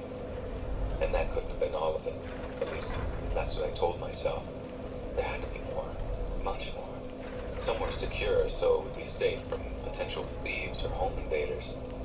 But just where exactly they were getting that stuff from, I had no idea. Mr. Norris had mentioned something to do with investments, but what the hell pays out in silver? And pure silver at that. Silver that was unregulated by international markets. That, coupled with photos, the strange vegetables in the photographs, just who the hell was this family? It was then that I heard footsteps coming from the upper floor. Sophie was out of the bath and was bound to head downstairs at any moment. I scurried back into the pantry, placed the wet piece of silver back in the burlap sack, and then rushed back out and got myself a glass of water to play all innocent as I heard her coming down the steps. Alex, what are you doing down here? She asked, clearly suspicious. Oh, me? I replied. Nothing at all, just getting myself a drink is all. I'm a terrible liar. Always have been. And she could read it on my face that something was clearly wrong. Is there something you want to talk to me about? She asked with an accusatory tone. No, nothing. I mean, what would there be to talk about? I know you haven't been enjoying my mom's cooking. Hey, it's fine. I mean, I had no idea I was such a fussy eater, but it turns out you keep living and learning, huh? Alex, there are things that you should know about this family. Like what? We're not like other folks. Not even folks around here. And there may have been some things you might have seen around the farm this weekend. Things that seemed a little off. What are you trying to say, Sophie? I asked, but it was a sick charade at that point. The look I was giving her told all she needed to know. Things like, well, I don't quite know how to tell you this, but... Sophie, Alex, you two here? It was Mr. Norris, with the most imaginable timing. Sophie's expression turned from one of discomfort to one of perkiness. In here, Dad. Me and Alex were just about to make ourselves a snack. No time for that just yet. I need Alex to come with me with something. It won't take long. It's important. Sure, Mr. Norris. I'll be right out. I followed Mr. Norris outside, tracing his footsteps into the cornfield where there were 2 full wheelbarrows full of snow-white corn torn from their fleshy husks. Give me a hand with these, would you? I obliged, pushing one of the 2 barrels back towards the house. But as we did so, we passed by the large brick-red barn that stood near the farmhouse. As we approached, I set eyes on the thick wooden paneling, and I began to feel distinctly uneasy. At first, I assumed it was because it reminded me of those old family photos and how the figures in them looked eerily similar to the current occupants of the home. But then I began to hear something coming from inside. I stopped pushing the barrel for a moment and strained my ears to hear what the noise was, and began to hear a faint kind of shuffling sound coming from behind the boards. Mr. Norris had told me that the only livestock on the farm were the cows they kept in the cattle shed. So just what the hell was living in there? It was then that I heard it. A muffled but unmistakable sound of squealing. As I stood there, an obviously confused look on my face, Mr. Norris also stopped wheeling his barrel, turning to look at me with a grave look in his eyes. What's wrong, boy? What's in the barn, Mr. Norris? Nothing. Just some cannon equipment, he replied irritably. I just stared back at him, feeling the anger of being lied to rising in my gut. Mr. Norris dropped his barrel hard into the dark, turning on a dime before he marched over to me. I mean, you're gonna have a fucking problem, son? He seethed. No, sir, I replied, more defiant than polite. Let me tell you something. Right fucking now, boy. He growled through gritted teeth. You don't ever go near this fucking barn, ever. Is that clear? Crystal clear, I replied, feeling the adrenaline coursing through me. If I catch you sniffing around here, at all, you'll never step foot on this farm again. And I'll make damn sure you and Sophie won't be seeing each other anymore. Now, pick that shit up and bring it up to the house. That night's dinner was beyond awkward. Mr. Norris was obviously in a bad mood after our confrontation, and it seemed like the rest of the family were accustomed to treading on eggshells whenever he was tense. The feeling was compounded for me by the fact that not only was I intensely craving nicotine, but thanks to the bizarre, unpalatable flavors of Mrs. Norris's cooking, I hadn't eaten properly in almost 48 hours. I was starving, but I wasn't about to eat anything that was going to make me sick again. So I found myself just sort of moving the food around my plate, nibbling at bitter-tasting roast potatoes that seemed far too wet and fleshy on the insides. We ate in absolute silence, so that when Sophie's brother dropped his cutlery onto his dinner plate with a loud clatter, the entire table almost jumped out of their seats with fright. I looked up at him, watching as he began to shudder and grunt, his eyes rolling back in their sockets. What is it, son? Mrs. Norris asked, a palpable fear in her voice. And for the first time that entire weekend, Sophie's brother spoke.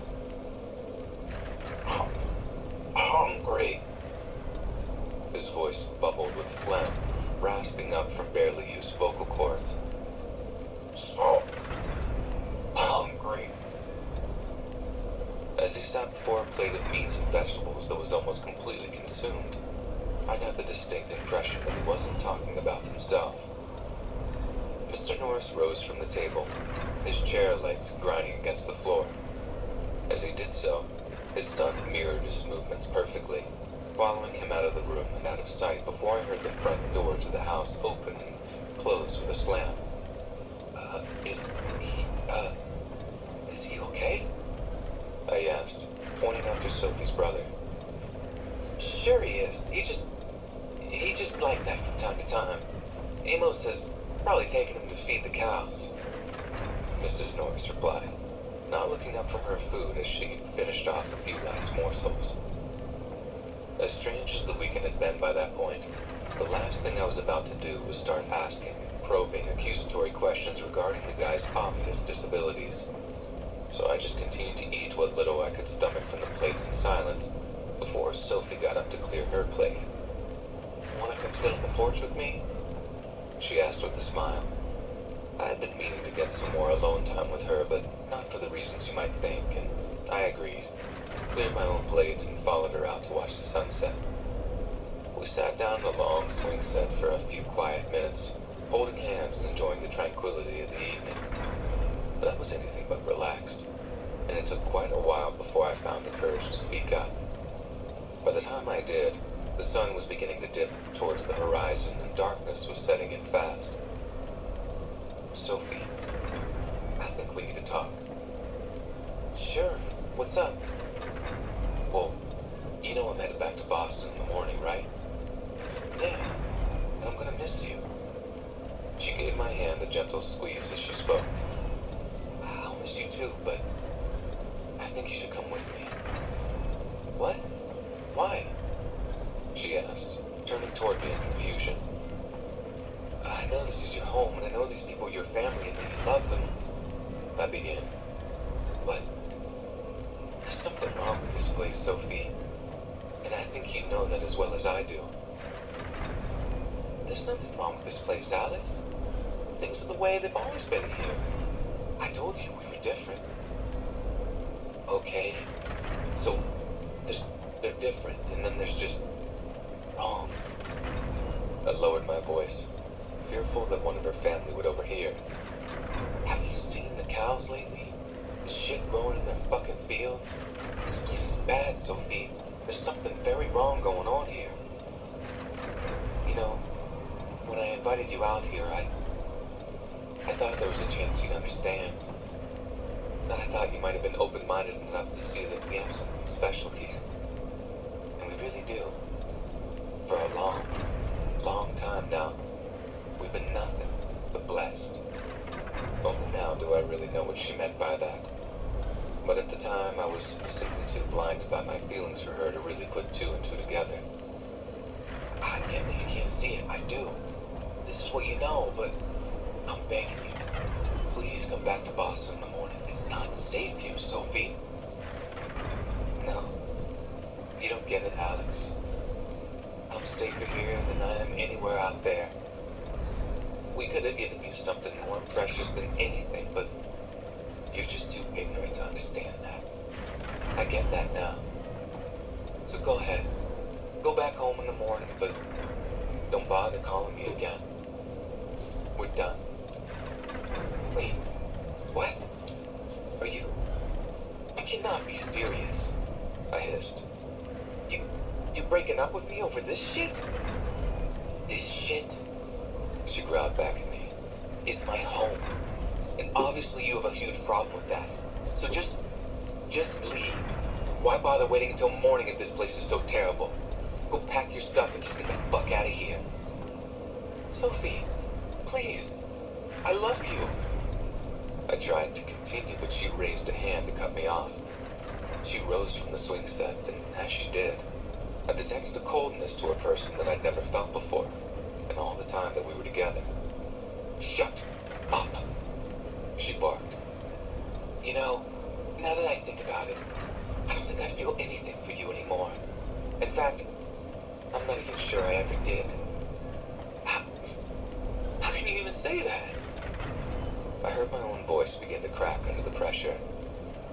This just isn't you, Sophie. Sophie was the same girl that had brought me a single pink rose wrapped up in brown paper and string from her art supplies. She was a hopeless romantic, but it was like that same girl was shriveling up and ebbing away before my very eyes. You were a mistake, Alex. This whole thing was a giant fucking mistake. I struggled to find any words, feeling my lip trembling as I felt my heart tear in two inside my chest. The reaction was one I never would have expected, not in a million years, not from this girl. She laughed. Oh, what? Don't tell me you're gonna fucking cry, she said with a cruel giggle. Don't embarrass yourself any more than you already have. What the fuck, Soph? I thought you liked dark humor. The question was so out of left field that my head swam with confusion. I had no idea she could be like that. And as I once again struggled to find the words to express how hurt I was, she walked off the porch and back into the house. I took a few moments to compose myself, fighting back tears as I felt my entire world crashing down around me.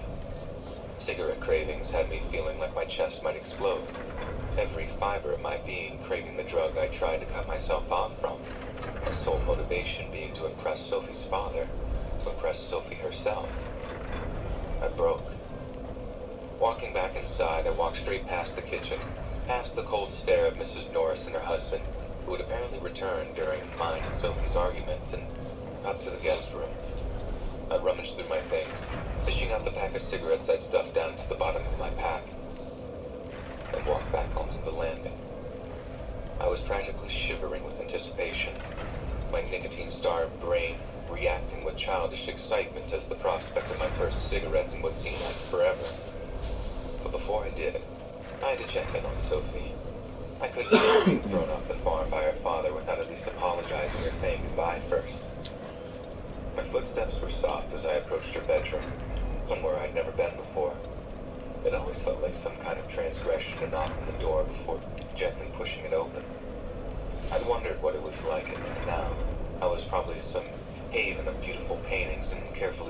drawing, but I never expected to see what I did when I looked inside.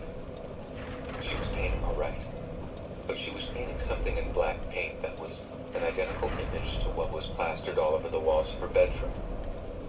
At first, I thought it was some kind of symbol, until I began to recognize an almost humanoid shape at the center of each piece.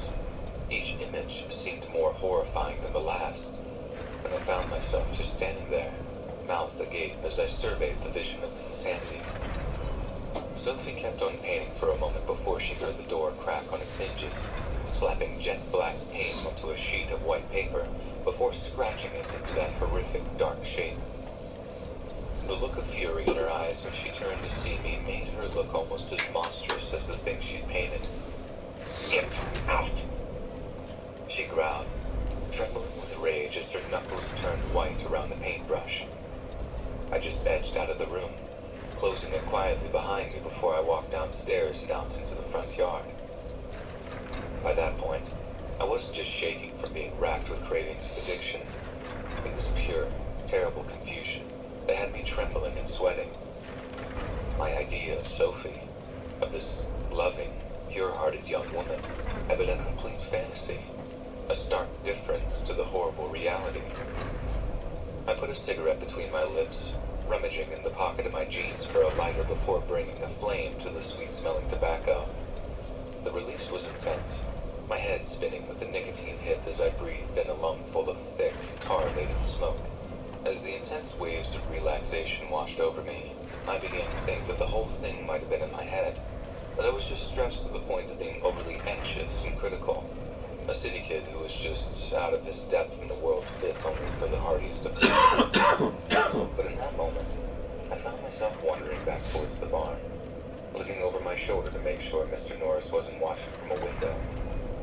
And in the quiet of the twilight, I heard that same horrible noise again, coming from the interior of the barn. A muffled snuffling and squealing that made my skin crawl. I had to know what was in there. If my future lay anywhere near this farm, I had to know. I began to walk around the barn, looking for anything unusual, anything that might clue me into what was being held in there. Around one side, out of sight of the farmhouse, I noticed that a section of smashed boards had recently been replaced. It was a shoddy job, and I quickly stamped out my lit cigarettes on the ground, taking out a small knife I had kept on my keychain before I began to pry away the board. Each one I loosened, the noises from inside became louder and louder, and it became obvious what I was hearing. There were pigs in there, but the noises they made were like nothing I'd ever heard before. Once I cleared a large enough hole, I got down on my hands and knees and began to crawl through the gap into the dark interior of the barn. I sat on my hands and arms, feeling things crawling all over them before I managed to find my feet.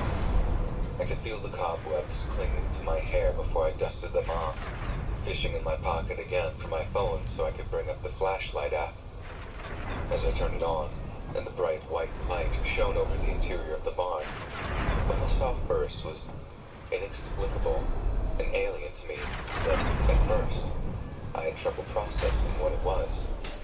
There was a large table set in front of me, and on it lay a broken, butchered animal cadaver. Only, there was something horrifyingly familiar about the shape of the thing, how its legs seemed to be a little too long, how its face seemed to be a little too flat. Then it hit me. It was the same thing that I'd seen in the cornfield that day. The same thing that had been looking back at me with squinty, obsidian black eyes. But it couldn't have been. This thing was much larger, at least 5 feet from stem to stern, while the thing in the cornfield couldn't have been any taller than a few feet at best. I approached the table slowly, shining the phone's light over the thing as fat black flies buzzed idly as they feasted on the remains. Whatever it was had been surrounded by melted, burned-out candles, with strange black carvings cut into the wood surrounding its form. The cadaver had clearly defined porcine features, a snout, hooves, and thick black hair all over its body. But its genitals, its lack of tail, and its grotesquely fingered hands were clearly more human than anything else. But my mouth dropped open when I saw what was at its center. Its belly had been torn open, the flesh bearing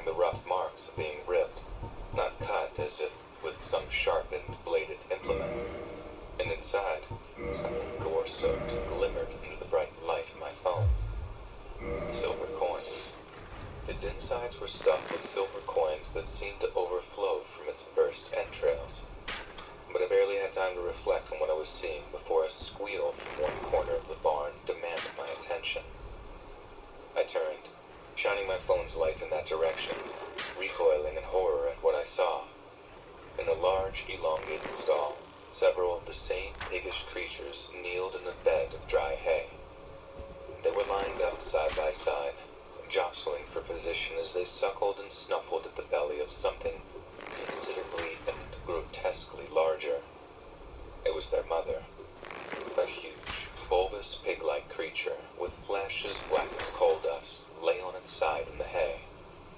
But again, it was like no animal I'd ever seen before. Its legs were more like that of a spider, sectioned and bony thin, which kicked lazily every so often as its young suckled away. But its eyes, my God, its eyes. There were many, far, far too many. Larger and smaller beads of obsidian flesh that grew from its molted black ears and extended down to its snout. However, it must have been blind, as it didn't react at all as I shone the light over its body. Its young didn't react either, through ignorance or obliviousness due to their frenzied feeding, I wasn't sure.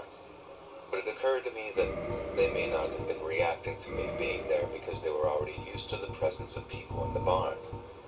These were things that should not be, things that had no right to exist by any natural law. And with that thought in mind, I just reacted. I took the lighter from my pocket and sparked it, touching the naked flame to as much of the dry, spindly hay as I could manage. Sparks could be heard all around me by the time the interior of the barn became illuminated by the bright orange glow, smoke billowing up into the rafters as I ran back to the hole in the paneling and crawled out into the night. Whatever. I could hear the muffled squealing grow into a painful screeching as I ran towards my car, not daring to collect any of the items I'd left up in the guest bedroom. The sounds coming from the barn were the stuff that I was hearing as I climbed into the driver's seat, hearing the choir of shrieks joined by a hand inside the barn door. The things were trying to break out, trying to escape the flames and being roasted in the process. At first, as I flipped the keys into the ignition, the engine refused to start. As the figures of the family were it occurred to me in one horrible moment of realization that they may have sabotaged my car. I twisted the keys slowly, watching Sophie's father weather down the barn because water, throwing the useless things into the flames before watching as the entire structure was engulfed in the fire on the ground. Finally, when the engine started up, they turned and chase. I expected them to catch me at this moment, but I watched them over the Oh, that's not good. slow, seeming like they were weakening with each passing second. I remember Sophie's father in particular falling into the dirt that seemed to be about completely, a streak of white hair where his natural brown should have been. He was changing. Each of them were wilting like unwatered You got flowers this. before collapsing to the ground. You got They were this. aging and dying before my very eyes. The last time I ever laid eyes on my beloved Sophie, as she crawled along the earth in pursuit of me, she looked 100 years old. I drove all night, put on the gas until a sliver of blue appeared on the eastern horizon, and my fuel gauge ticked dangerously low. And after I pulled into a gas station in the outskirts of Detroit, I got out of my car and almost collapsed against the hood after bursting into loud, ugly tears. Only one other traveler was present, an older man who just pretended he didn't see me before heading into the gas station's small store to pay out. I kept seeing Sophie's face in my mind, the way she used to smile at me when we first met. I couldn't reconcile how she looked in the end, withered, ancient, and angry. The entirety of the past few days seemed like a blur, and the whole thing had been one long, bad dream. I was exhausted, weak from near starvation, but my appetite was evidently in no rush to return. Somehow, I managed to pull myself together, stepping away from my car and smoking another cigarette away from the gas pumps to calm my nerves. Then, I walked back over to my car, pumped a fresh tank of gas into her, then followed the path to the old driveway to the gas station to pay my bill. I just felt numb. Maybe I should have been relieved that the nightmare was over, that I'd somehow managed to escape such a hellish place with my life. But it was a little consolation. I'd lost the love of my life, even though it did turn out that she was never really who I thought she was. The clerk behind the counter was some punk chick, tired green eyes looking up at me from underneath the shock of dark purple hair as she nursed a black coffee. Teresa, her name badge said. I had to clear my throat to make myself heard as I slid a 20 across the countertop. Yeah. Number 4. She got up off her stool and began to take my money when I saw she had a small box TV with her, one that showed an oddly familiar landscape. "Hey," I said. "Hey, turn that up for a second." The clerk shot me a displeased look, but obliged me all the same. The TV showed a newscast, images of the helicopter circled something else surrounded by endless cornfields. What is without a doubt a geological phenomenon of almost unprecedented scale here in the United States. A voice from the small speaker backwards. As you can see, Mark, the newly formed sinkhole is 100 feet wide, and we're talking about a full football field here, and no one is quite sure how deep it goes yet. Crazy, huh? The clerk said. It happened just a few hours ago. Hope no one got hurt.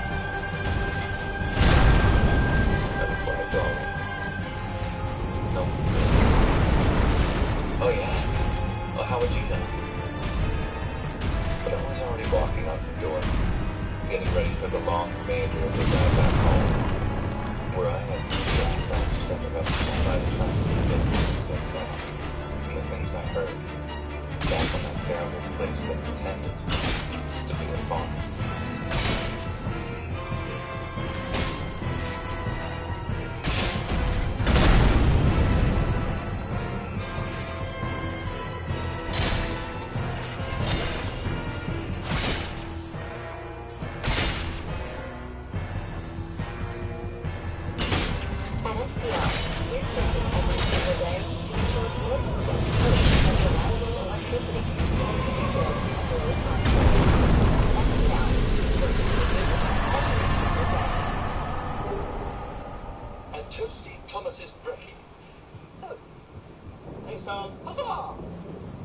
Carl never really thought much of his credit scores until he got Credit Karma and used his scores to score more.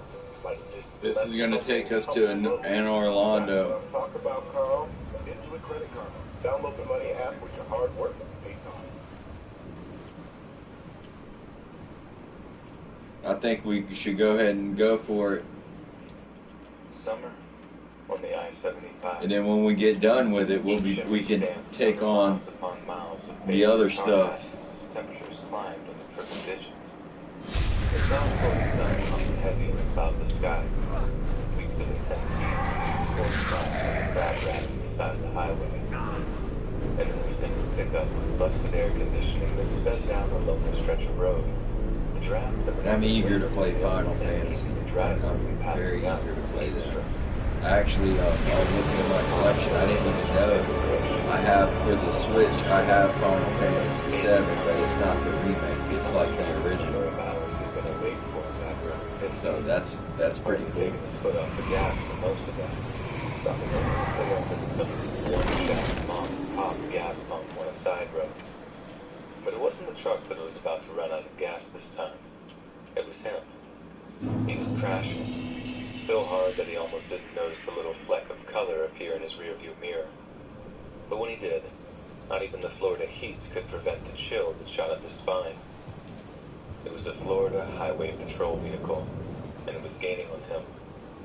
The driver took one hand off the steering wheel and reached for the glove compartment. Inside was a loaded .38 revolver, one that he'd hoped he wouldn't have to use. He placed it in his lap, just out of sight of the driver's window, and waited for the state trooper to make his move. Behind him, the trooper kept gaining minimum distance for a minute or two. In the driver's rear view, he's just a silhouette, a dark shape behind the wheel. The driver silently begs him to keep off the lights and sirens. Don't do it, he thought. I'm like a kid's silver flag draped coffin. I will. God help me, I will. Well, you are. It was with a sinking stomach and pounding heartbeat that the driver watched as red and blue flashes illuminated his rear view. He looked down into his lap, at the 38 that would seal his and the state trooper's fate. A revelation shall They didn't have to come to this. What follows None thereafter of it did. depends upon you. But still, he began to drift over to the side of the road, ready to slow to a stop, turn off the engine, and lure the state trooper into an ambush. Only the trooper didn't mirror his movements. He didn't tail him to the side of the road. The state trooper simply accelerated and drove straight past him. Yet as he did so, the driver felt no kind of relief, only the need to vomit. He had not escaped his fate, only delayed it. As not to arouse his suspicion, the driver continued to crawl over the side of the highway, slowing gradually until the truck finally came to a complete stop. The old rusted door handle screeched as he opened the truck's door just enough to empty the yolk yellow lining of his stomach onto the tarmac outside. He wiped his mouth, smearing violence in the of his jeans, then reached for the glove compartment again, this time to swap the loaded 38 for a small glass pipe. There was enough half-burned crystal clinging to the filthy glass to make him feel normal again. But as he brought the pipe to his lips and fished around the pocket for a disposable lighter, something on the side of the road caught his eye. It was a young girl, only 8 or 9 years old. Her eyes flickered from his face. The pipe and back again.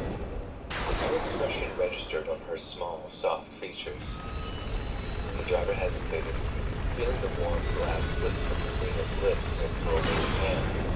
The man was so foreign that it scared him. He let the pipe drop onto the tarmac before it crunched under the weight of his boot. By the time he shut the truck's door and started up the engine, the little girl was gone. He was renewed with adrenaline, but he doubted the jitters would take him any further than the next truck stop. Just a few miles more. Then he let go. Eat something, drink something, sleep like the dead. And so his hands started shaking towards the end of the I got his tail, dude. I cut off his tail. That's pretty cool. Carried on down. That's how you do that. A small rat top came to view. It was a small thing, set up at the side of the road, but it would do for now. Oh, you gigged me. He gigged me.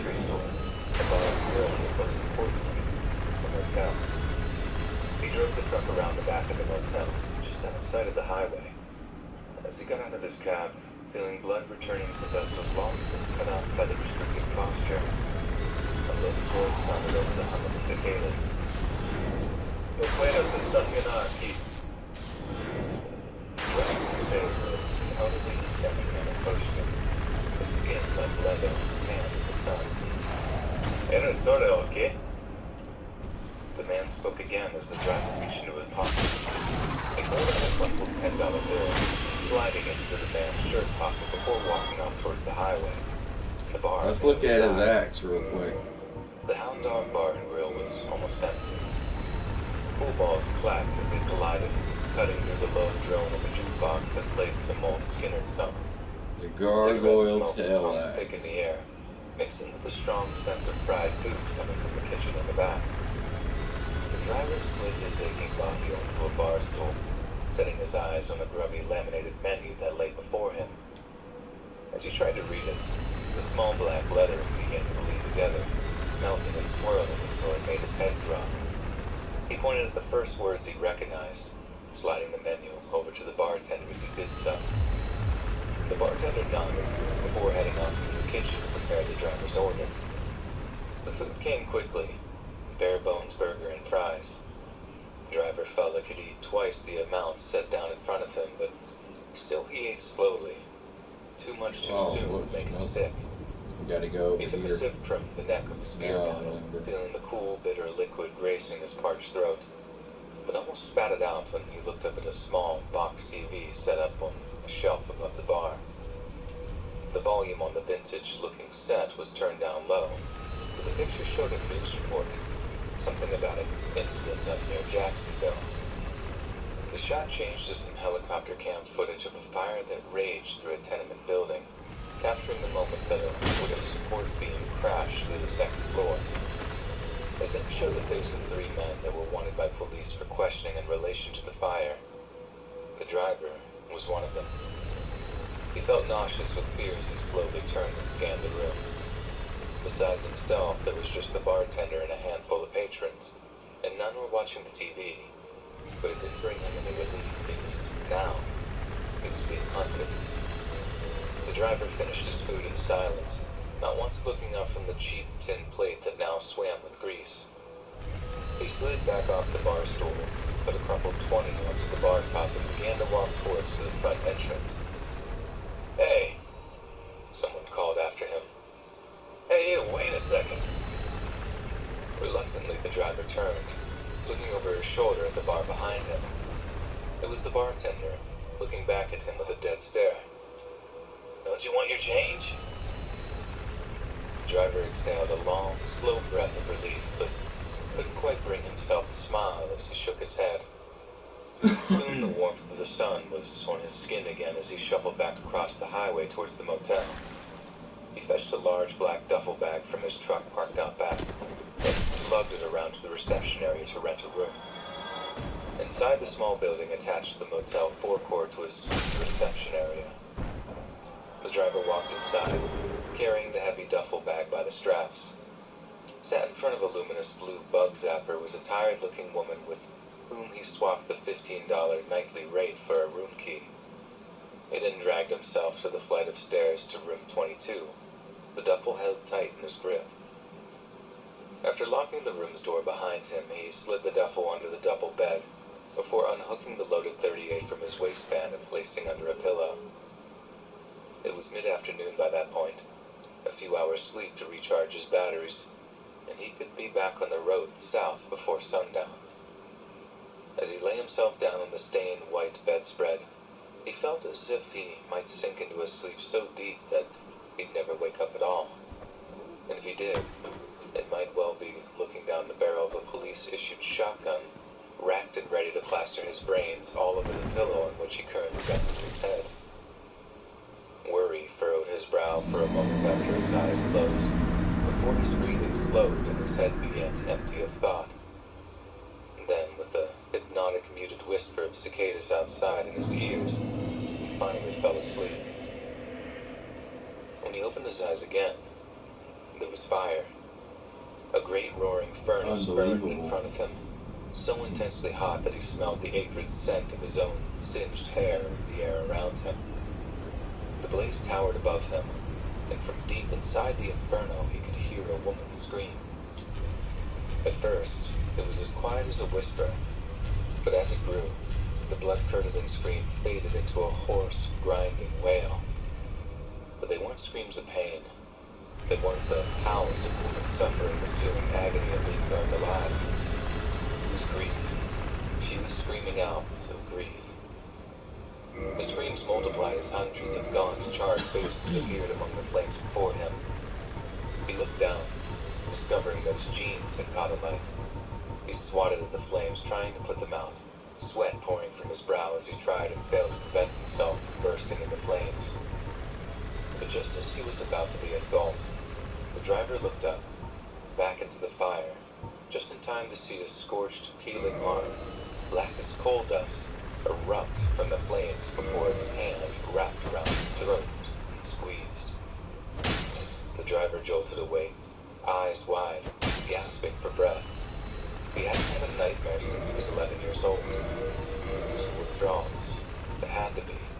Nothing else could explain how lucid it felt.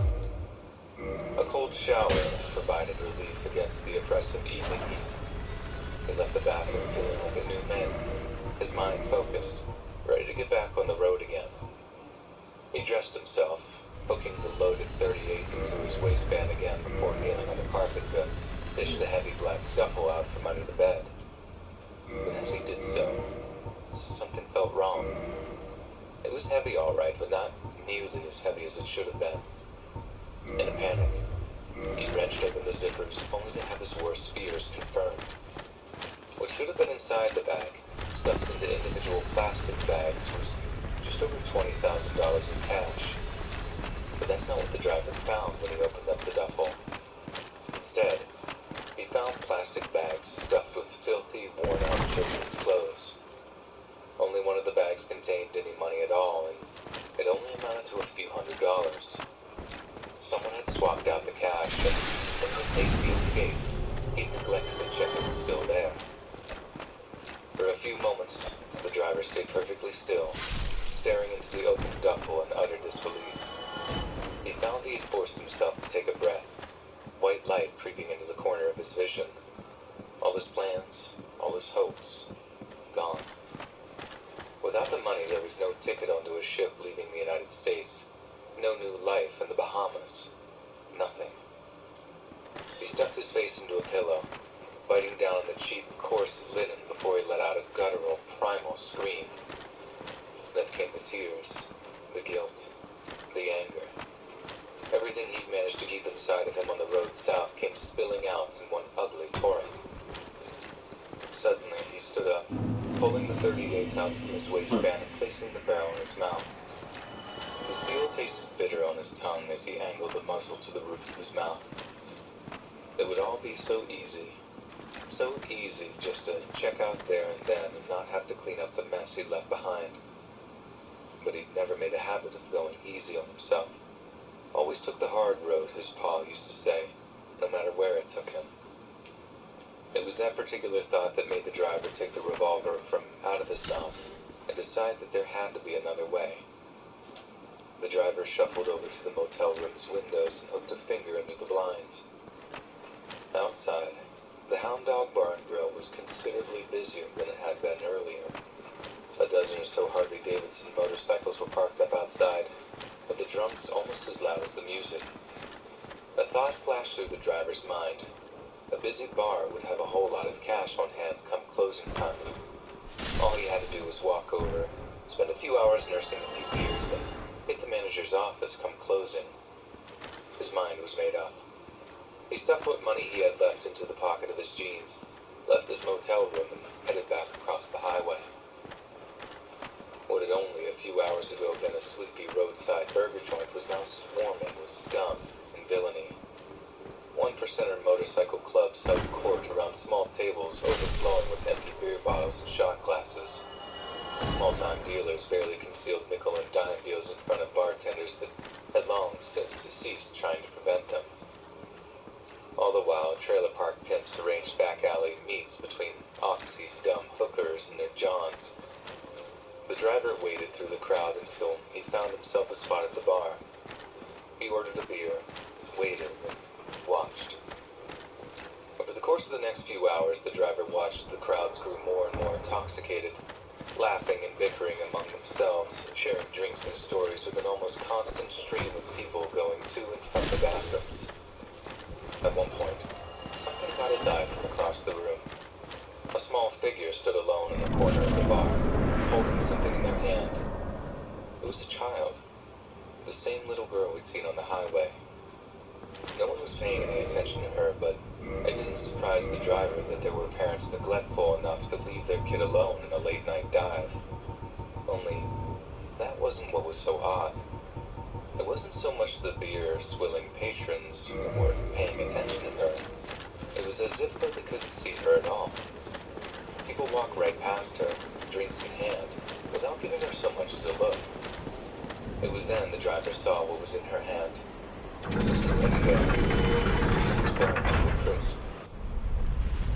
Suddenly a huge leather-clad biker blocked his view of the girl for a moment, and by the time he had moved, she was gone.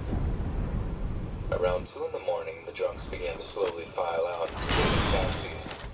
The driver kept his head down, biding his time until resistance would be minimal.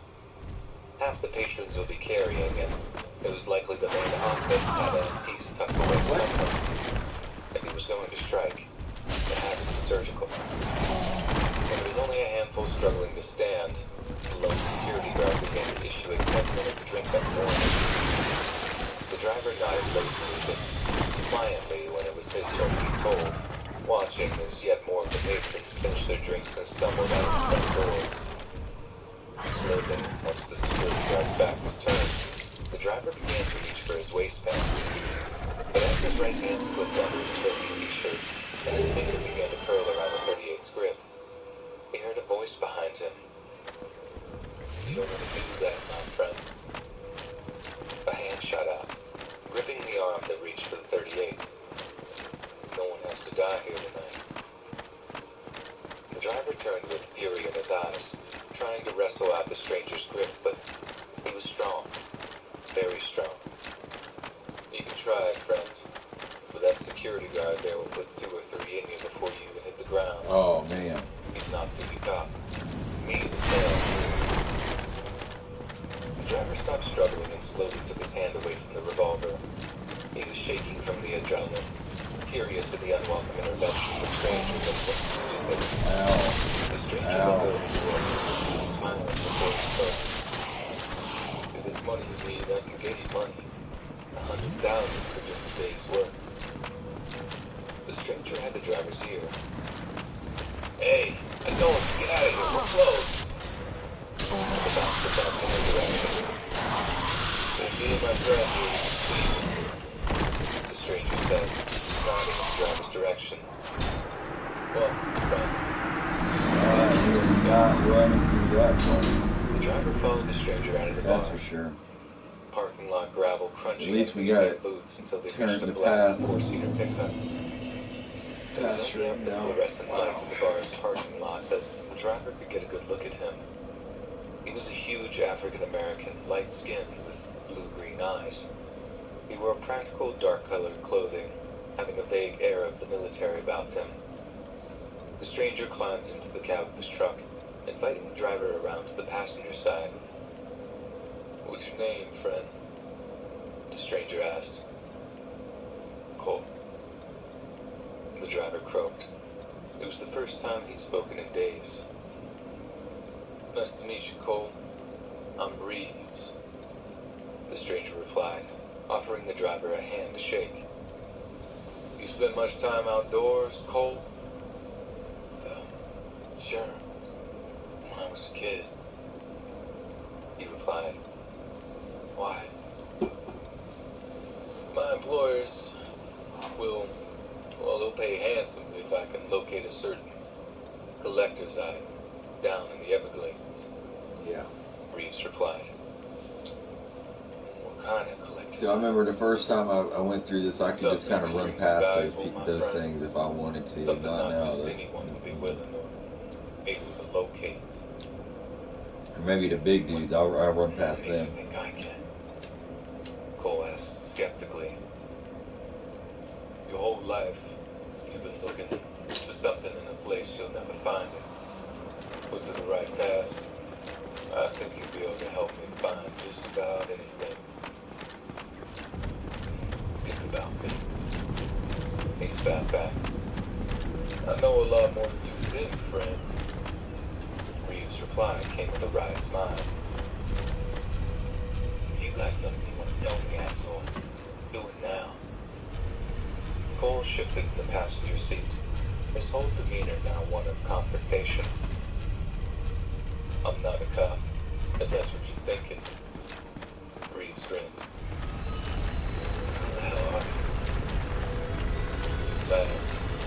"Bad Cole." The smile left Reeves' face as a serious look entered his eyes. Cole sighed. The guy was right. Without this help, he could be locked up in the county jail within 48 hours. Accept it, and he might just make it to the Bahamas. "All right, I'm down," he finally said. "Just tell me exactly what we're getting into." "Forgive me if I'm not forthcoming with all the details. Wouldn't want you getting cold feet," Reeves began. "But the long and the short of it is that we're headed down to Everglades City to hook up with the rest of the team. And then we head off into the swamps." "The rest?" Cole asked, feeling the overdue exhaustion setting in once again. But you need to concern yourself with just yet. Reach replied. Now, you got a vehicle you want to follow me down in. Anything in that motel room you need to pick up? How did you know? It's my job to know things, friend. Now, grab what you need so we can get going. Let's go. Cole took a moment to think. There was nothing in the motel room that belonged to him, and it was only a matter of time before the cops put his APB on the truck bar. No, I don't need nothing. Go. Well, all right then. Reese replied, turning the truck's key and got his engine. You better get some sleep, though. You look a little worse for the wear. Oh, no. The Cole's eyes were already half closed, and as Reeves' trucks began to disappear on that long, dark stretch of the I-75, he picked it off and there was nothing to deep sleep. The next time Cole opened his eyes, a sliver of blue was on the horizon. He considered closing them again for the remainder of the journey, but felt this crazy back. There would be no more sleep that morning.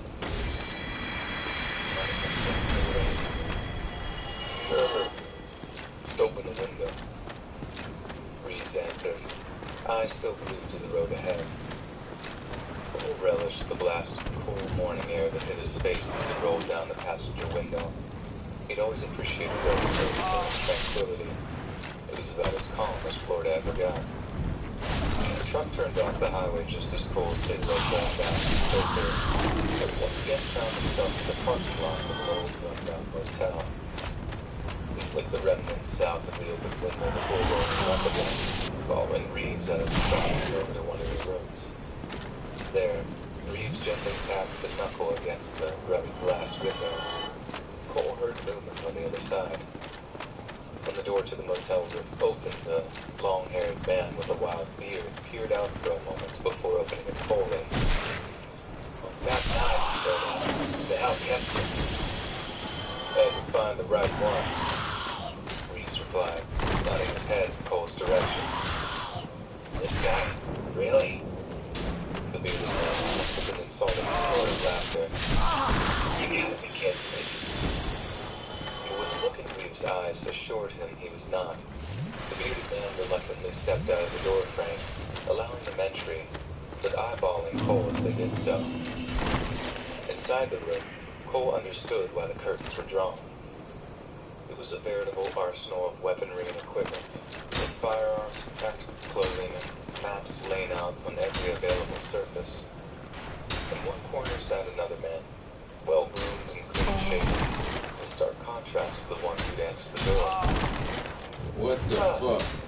So you're the guy, huh? He said Okay, you to see Cole, how they're breaking the shit? That's kind of weird. appeared to be an AR-15 variant. Good to meet you. I'm Bible. That there is North. Don't mind his routine. Not really a morning person. Cole turned, raising a hand in greeting, only then noticing that the bearded man's left arm was missing up to the elbow, the rest of his skin being a patchwork of scars and rough tattoos. North sensed little more than a nod back Cole's way. "So, what's your thing?" Bible asked. Okay. He pushed his confused Cole at first. "Yeah, what's your specialty?"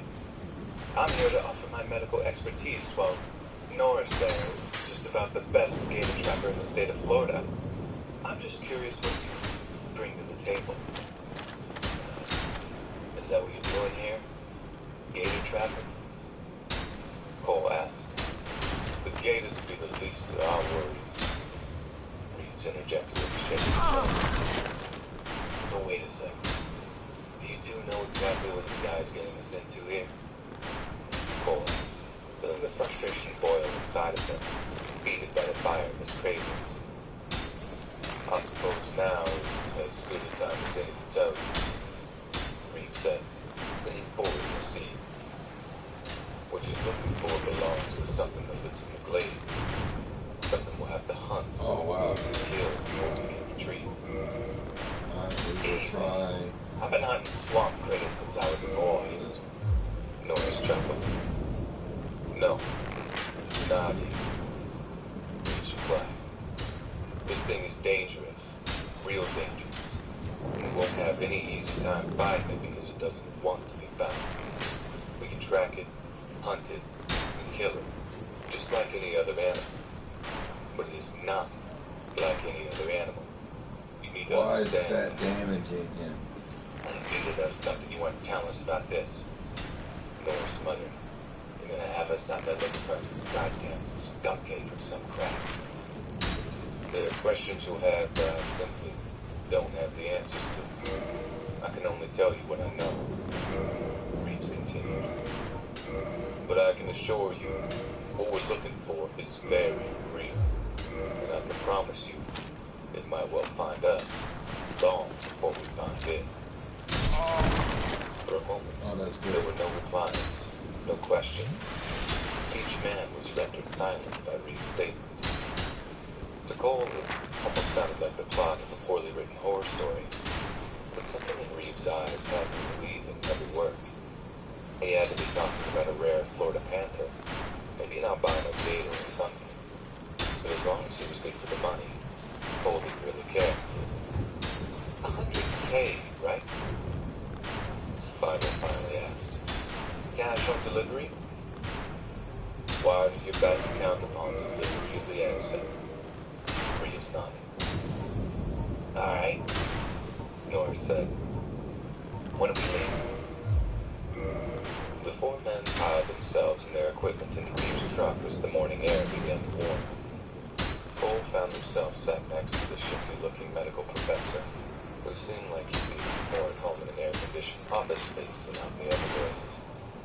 Staring out the window, Cole felt himself begin to shake as meth cravings began to furnace. Even with the truck's air conditioning on full blast, he felt his arms become clammy with cold sweat.